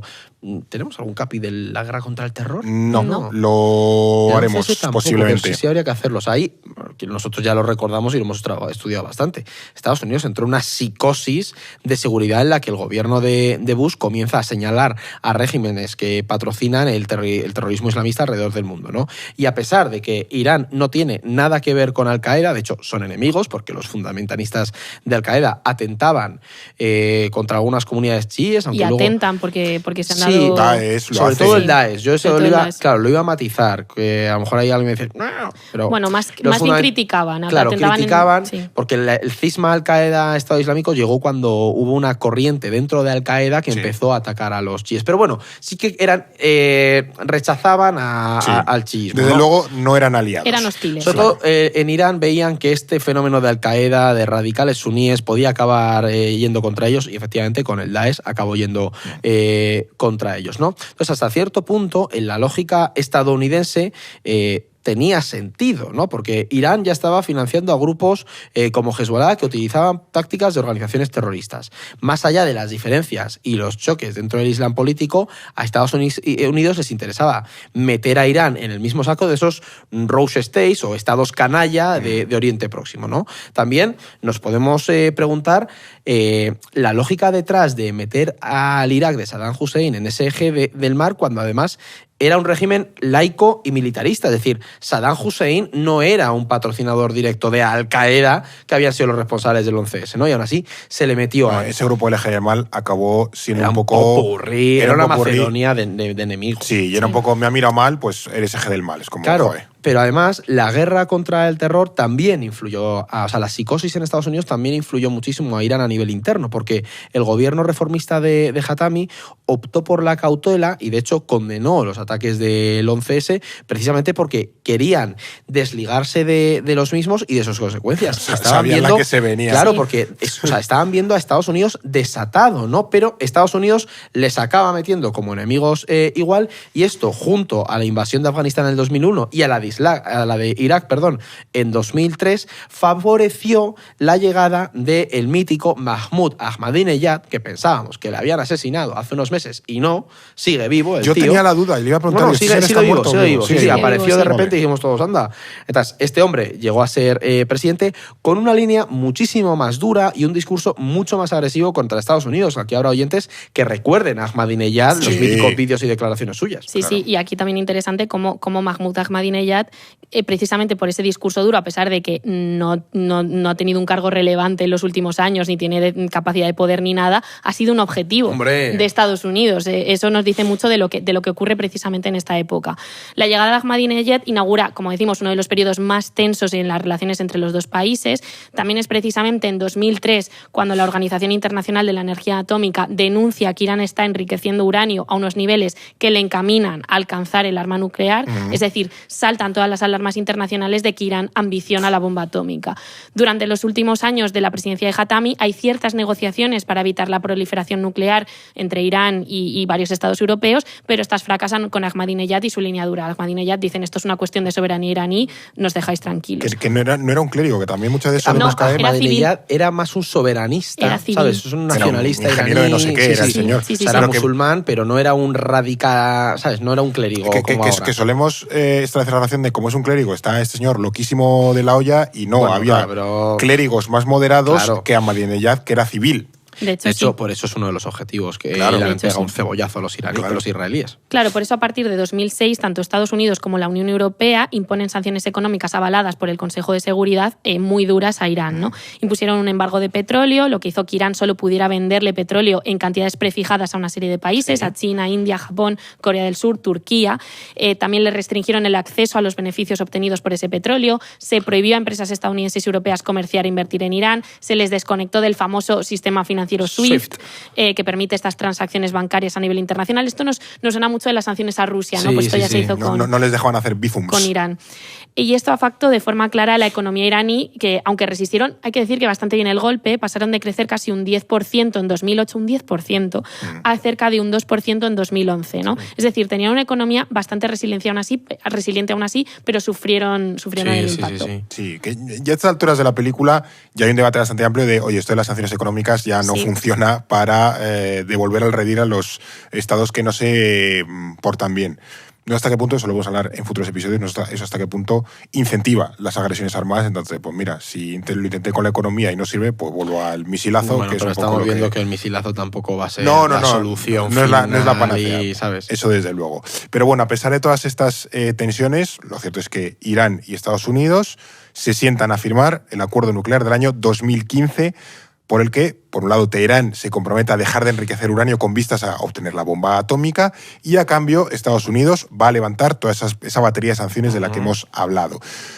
¿Cómo es este cambio? O sea, ¿cómo se llega a este punto? Porque hay un cambio muy relevante en 2015 en la relación entre los dos países. De hecho, es lo más cerca que hemos estado de una buena relación, o una relación medianamente normal, no tóxica, desde la caída del Shah. Esto es importante. Además, yo recuerdo este periodo con cierta nostalgia esperanzadora. Somos ya Sí. muy viejos, ¿eh? Es que yo aquí, bueno, no, cuando salió Trump, porque claro, Sí. yo hice el TFG de esto. Entonces aquí es cuando Yo también tengo yo entré a fijarme en Irán y Yo- es como, ay, Tengo pendiente releerme el TFG que yo hice sobre la geopolítica de Oriente Próximo allí en 2015. Madre O sea, mía. a ver qué decía. claro, pero es que yo en 2015 estaba empezando la carrera. Claro, entonces, es que así pasa. La cuestión es que básicamente lo que ocurrió, Fer, fue la resaca de la guerra contra el terror y un cambio de liderazgos tanto en Irán como en Estados Unidos. Claro, eso ayuda. Es decir, al final, 2015 es el último año de esa presidencia de Obama, que había llegado en el 2008, que revalidó en el 2011, ¿no? Además,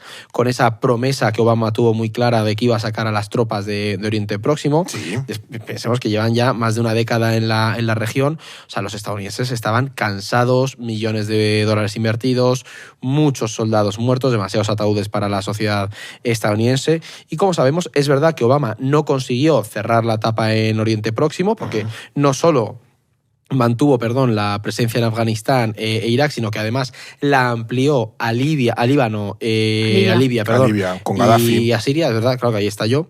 En ese contexto de las revueltas árabes de 2011 había que contener un poco las crisis y, de hecho, fue bajo su orden y mandato cuando Washington capturó y asesinó a Bin Laden, ¿no? O sea, es decir, él continuó, muy a su pesar, la estela política exterior de Bush. Aquí es cierto que comentamos que a Obama se le conocía como el presidente de los drones, porque intentó reducir la presencia, el uso de tropa y apostar por nuevas tecnologías, pero bueno, mantuvo esa presencia.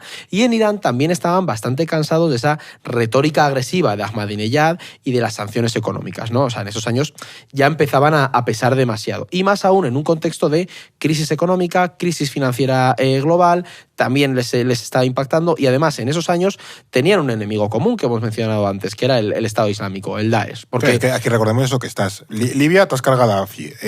Siria, guerra civil.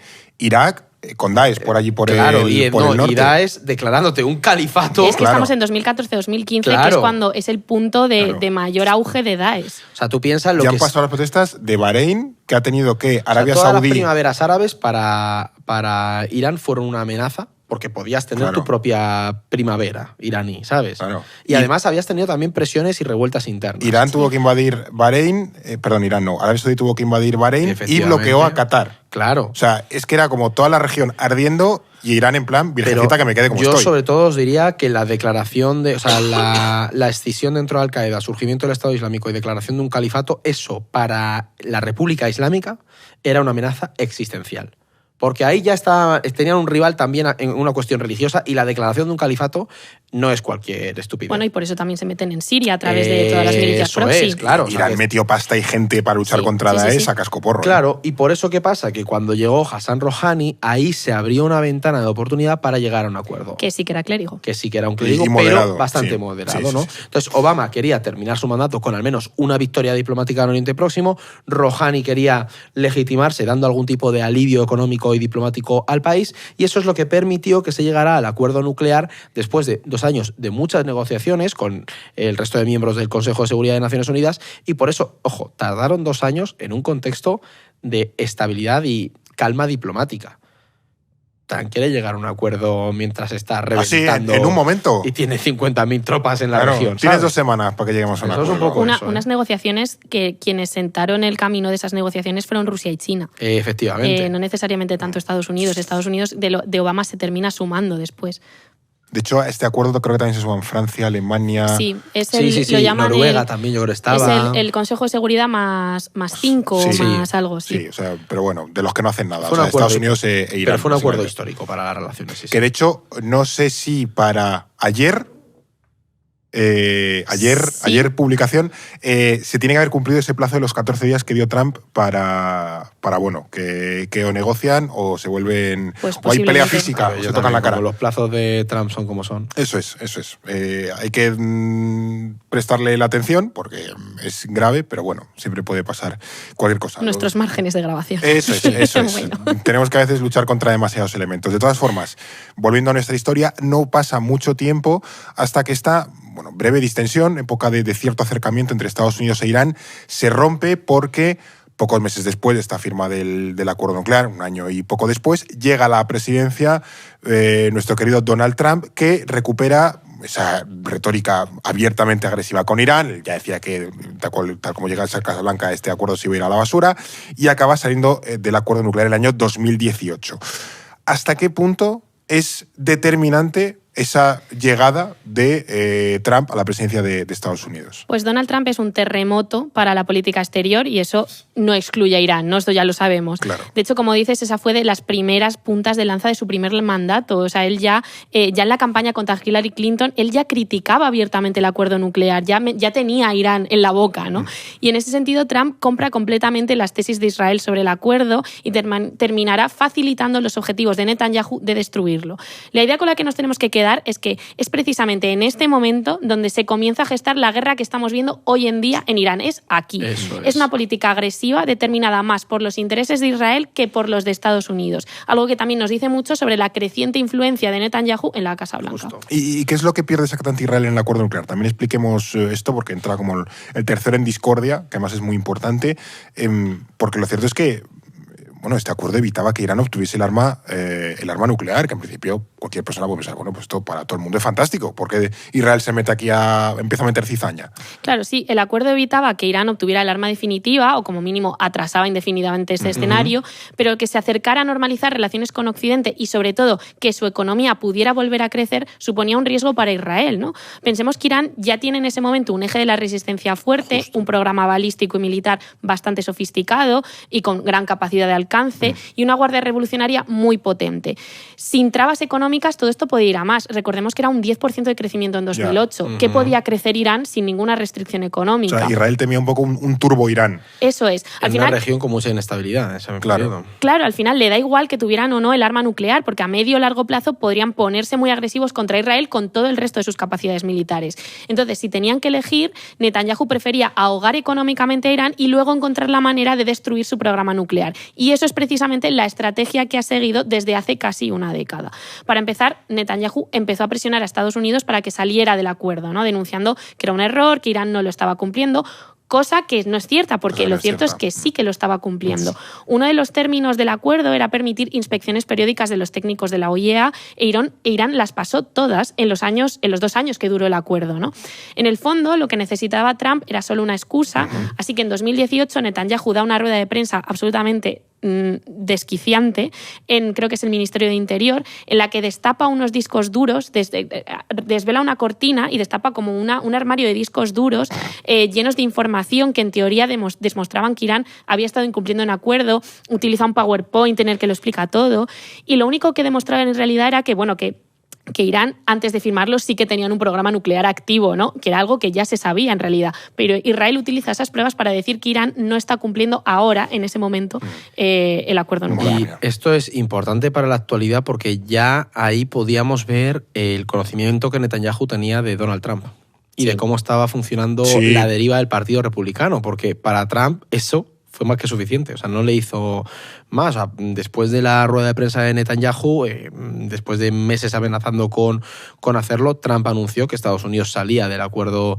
nuclear y que reinstauraría todavía con mucha más fuerza todas las sanciones que se habían eliminado, o sea, desde los embargos al petróleo, desconexión del sistema, SWIFT, todo lo que se había quitado, ¿no? Y aunque el resto de países es verdad que siguieron con el acuerdo nuclear, o sea, de facto quedó inutilizado, porque Irán respondió a esas sanciones enriqueciendo más uranio. Claro. Oye, pues te piras de aquí y me pones sanciones de nuevo, pues yo voy a seguir con mi programa porque esto queda roto. Veo que es la única vía, ¿no? Y además, pues eso, todos los intentos de retomarlo hasta la fecha han sido en vano y yo tampoco tengo muchas esperanzas, la verdad.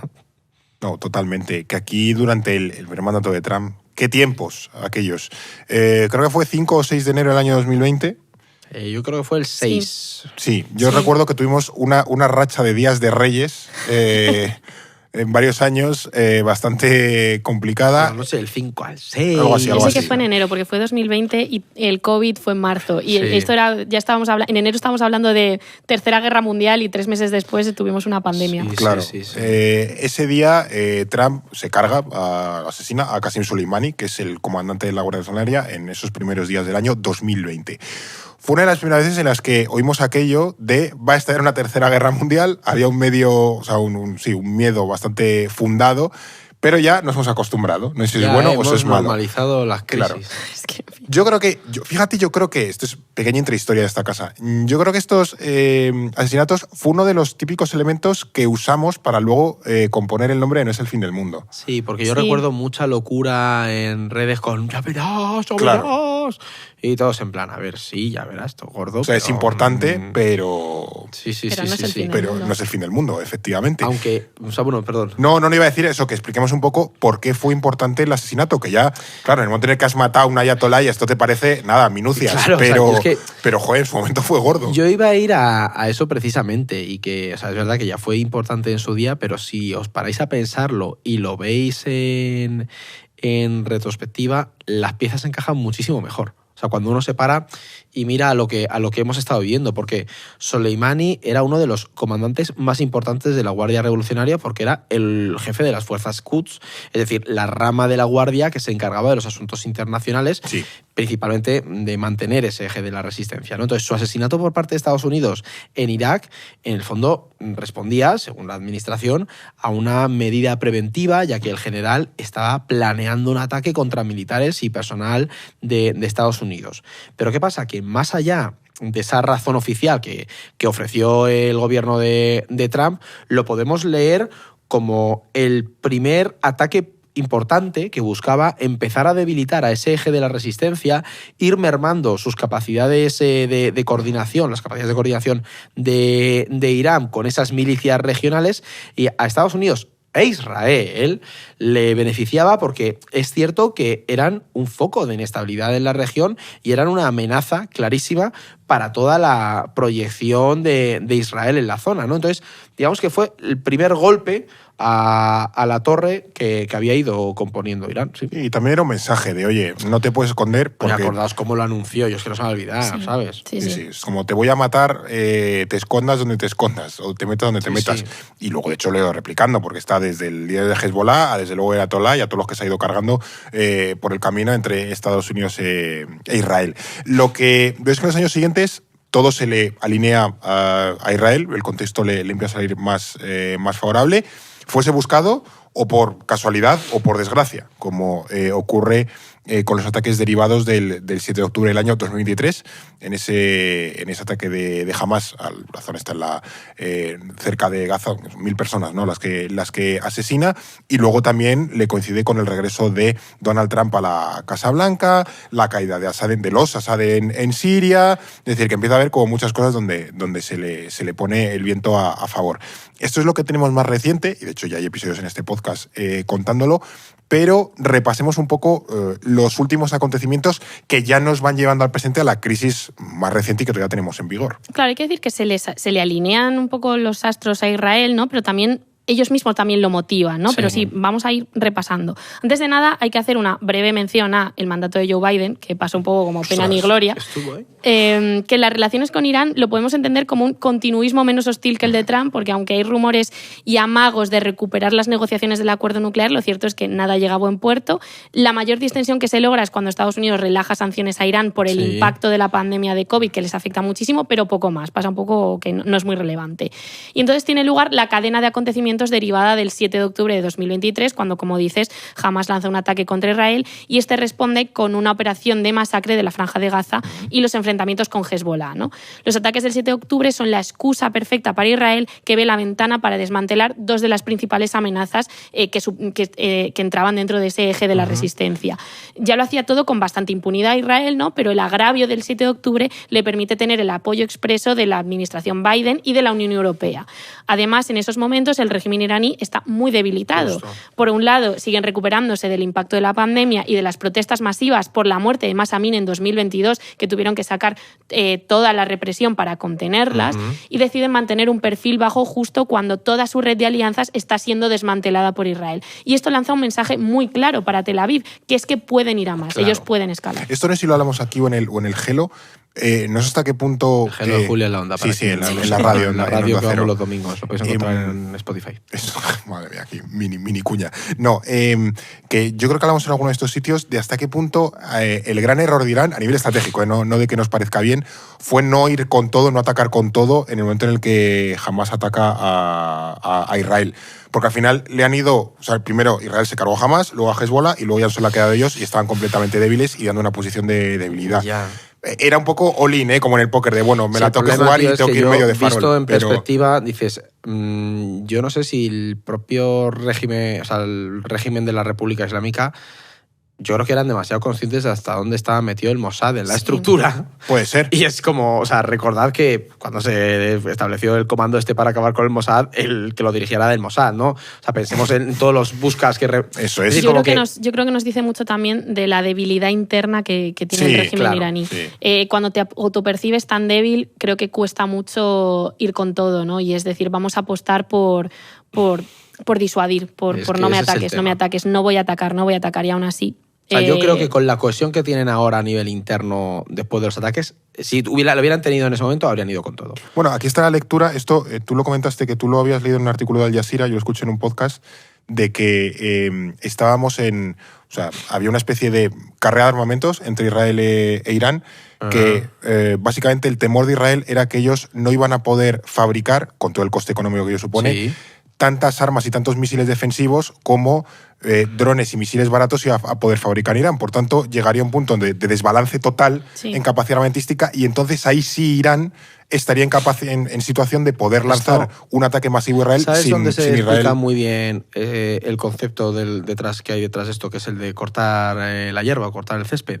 En el último vídeo de YouTube que hemos sacado en el canal del Orden Mundial, en el que hablamos del Gran Israel, porque esto es una doctrina que tienen los israelíes y es básicamente cortar el césped. Es decir, el momento en el que tus rivales empiezan a tener una capacidad que puede ser potencialmente una amenaza para ti, tú simplemente atacas y los vuelves a mandar una década hacia atrás. O sea, es una visión completamente realista de las relaciones Bueno, internacionales. es que es el marco en el que se mueve el ejército israelí, los servicios de inteligencia israelíes, y saben que por masa económica y capacidades Irán tiene las de ganar, también son conscientes de la deriva que tiene Estados Unidos, y por lo tanto tienen que ir potenciando cambios en la región que acaben alineando al resto de estados con ellos y también a Estados Unidos. Claro, pero que esta lectura de armamentos convencionales balísticos, una de capacidad balística, en realidad esconde un conflicto económico, una guerra económica en la que Israel busca destruir completamente la capacidad industrial de Irán para poder de nuevo ganar 20, 30, 50 años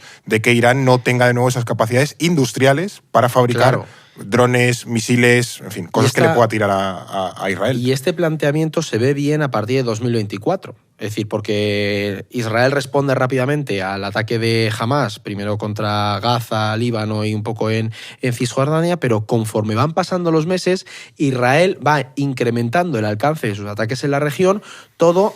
Y además lo van viendo sin que Irán represalie con fuerza. O sea, la gran represalia la estamos viendo ahora cuando los ataques han sido ya directos, pero digamos que Irán siempre intenta desescalar o mantener el equilibrio. Bueno, tuvieron misiles diciendo que los estaba lanzando. O sea, era un teatrillo descomunal. Sí, o sea, acordaos que además esto se nos olvida un poco con la perspectiva y la overinformation, la sobreinformación a la que estamos expuestos, pero los ataques empezaron en mayo del 24 contra la embajada iraní en Damasco.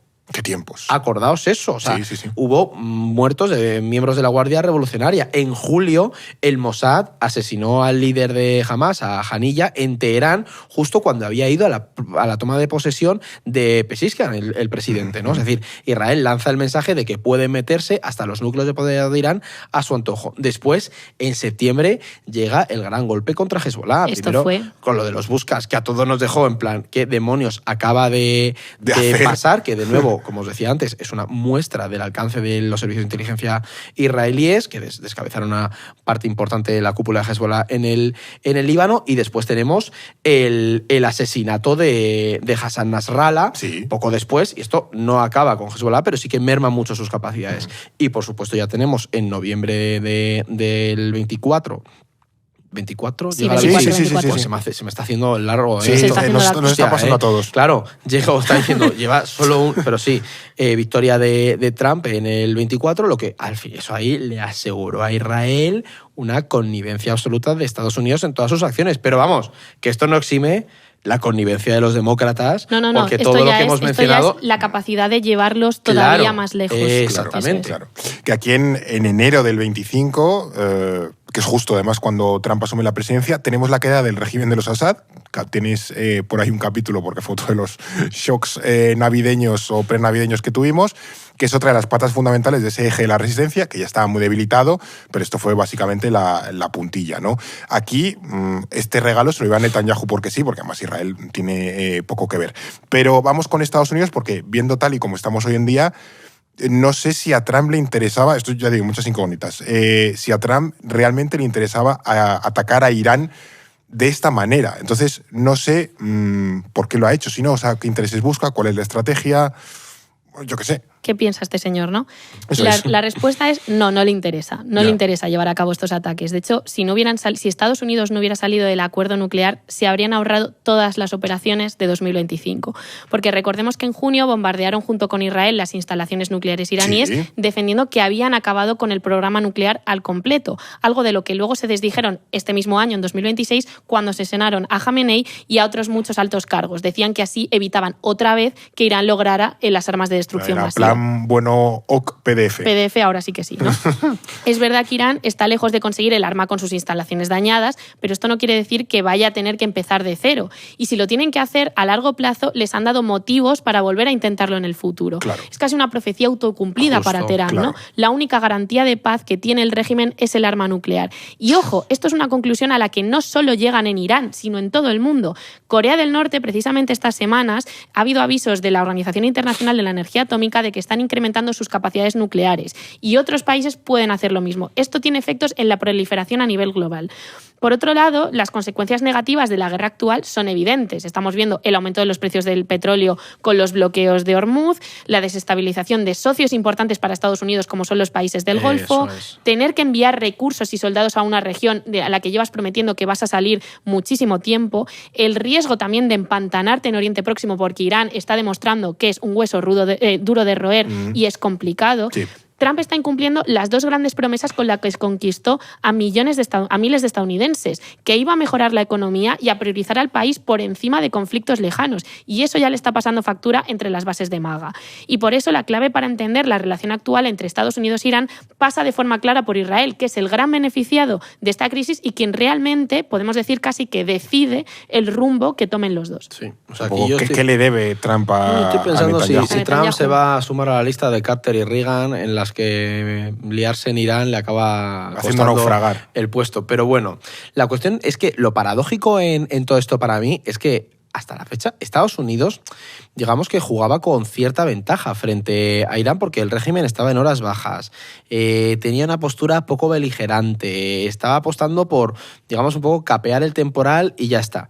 Y ahora de repente, después de estos ataques, en Irán van con todo. O sea, no quiere decir que estén bien, o sea, porque nunca han estado más debilitados, pero le han regalado al régimen la capacidad de cerrar filas para resistir, de llevar a cabo purgas internas muchísimo más agresivas. Entonces, ninguna de las opciones actualmente es beneficiosa para Trump, que no va a encontrar un acuerdo favorable. Los otros acuerdos se tardaron muchísimo en negociar y no se habían llevado a cabo ataques como estos, porque al final Irán no va a ceder a las presiones por renunciar a su programa nuclear y además ahora está usando la presión sobre Hormuz para negociar. Es decir, ya se ha pasado una línea roja que para todos los que estamos aquí sentados y el resto de la redacción era un escenario a imaginar, pero ahora es la realidad, ¿no?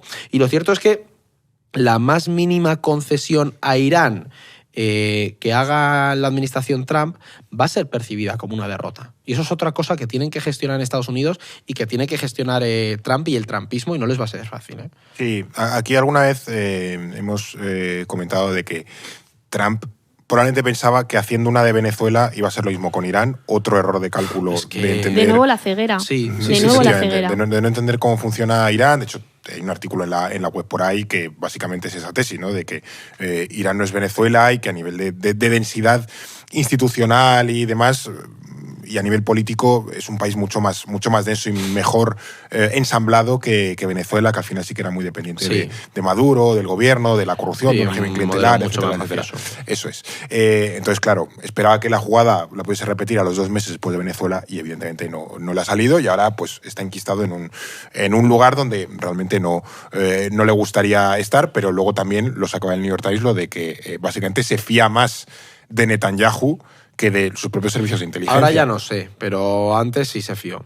Claro. Y fue uno de los grandes errores de claro, Trump, que es lo que hemos dicho antes, que al final muchas decisiones simplemente son equivocadas y también, los dirigentes la cagan. Y también la importancia de los equipos que hay detrás, porque nos fijamos mucho en la administración, en Trump como gran figura. Sí. Fijémonos también en los perfiles que hay en su administración. Exactamente. Ha habido despidos de grandes altos cargos del ejército y eso no lo sabemos con seguridad, pero a lo que apunta desde un punto de análisis es decir que tienes a los militares diciendo esto no tiene sentido y la clase política, pues Hexet, todos estos, están imponiendo unas visiones mucho más agresivas, pero no necesariamente más inteligentes. Lo podemos establecer un paralelismo histórico con la Irán-Contra. Sí. Reagan lo sabía, sí. Se contradijo, sí. Pero también hubo gente dentro de su administración que fueron los verdaderos artífices de todo este tipo de, este tipo de operaciones. Claro, que fue dale por aquí.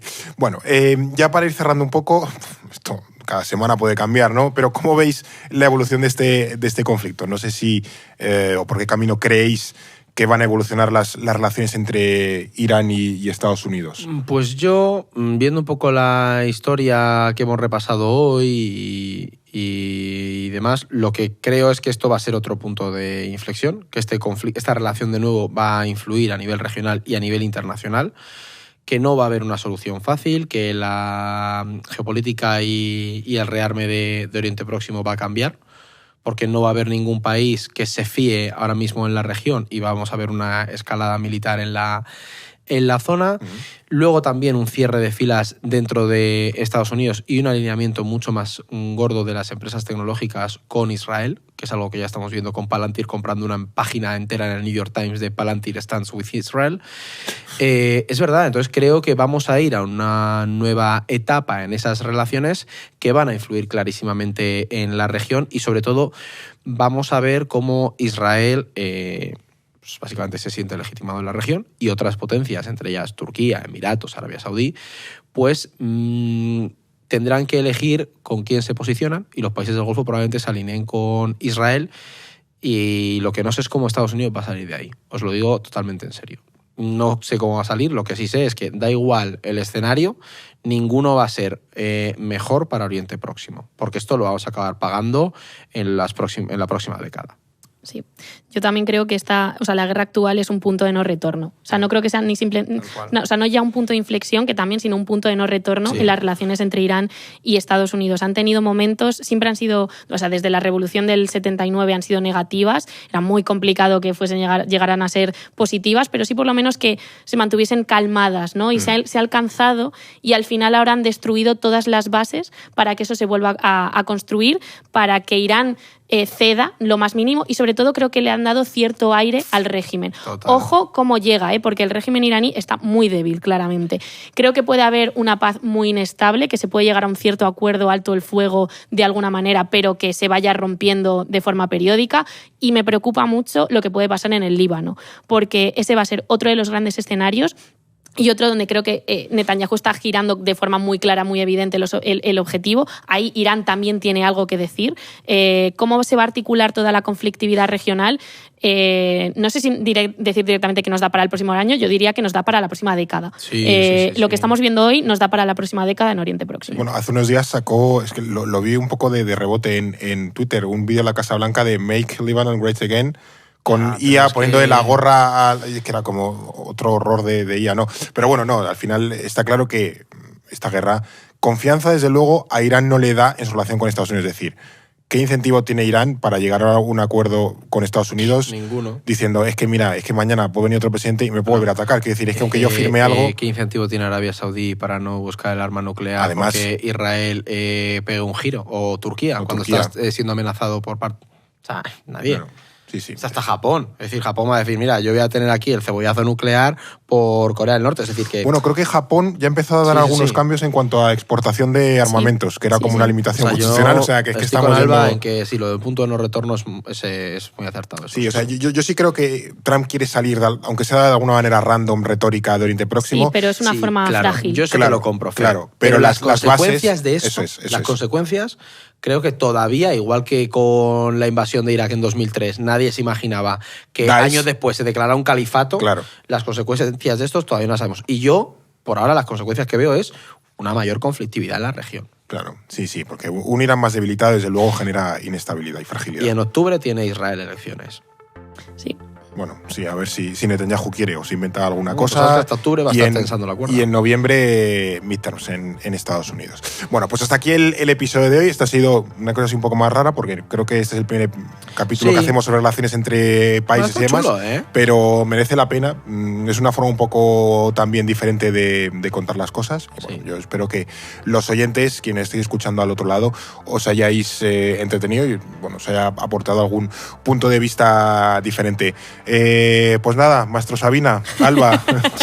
ahora me te echas tu cigarrito, claro, y cantas rasgado. Pues nada, pues muchas gracias por contarnos todo esto. Gracias a vosotros. Eduardo, vete ya, por favor, que estoy harto de verte. Ya, tío, Sí, esta semana encima... Menos mal que mañana me voy a Mallorca y ya no te veo. Pero unas ensaimadas.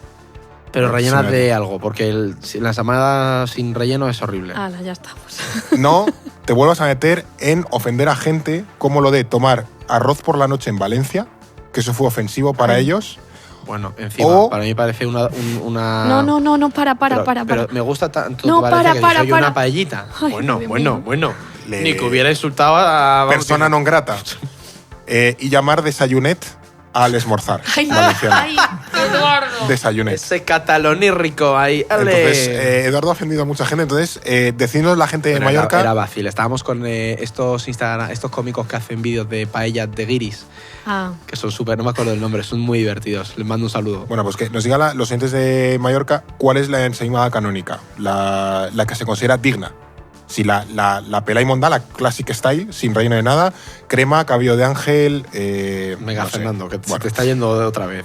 Que muchas gracias por escucharnos, muchas gracias por vernos. Y en Spotify, en YouTube, en iVoox, en Apple, donde queráis. Pronto iremos a San Jordi. Bueno, hoy o ayer. Ayer hemos ido a San Jordi. Iremos Feria del Libro de Madrid. Ya os Sí, avisaremos. eso más adelante. Eso Pero es. San Jordi han estado nuestros Eso compañeros. es. Que nada, que un gusto veros siempre y nos vemos aquí muy pronto, de vuelta, en No es el fin del mundo. No es el fin del mundo, el podcast semanal del orden mundial, producido por The Voice Village. Dirección Eduardo Saldaña, conducido por Fernando Arancón y guión de David Gómez, Alba Leiva, Jara Monter, Blas Moreno, Eduardo Saldaña y Fernando Arancón. Producción ejecutiva Ricardo Villa, edición de sonido y sintonía original Pablo de Diego.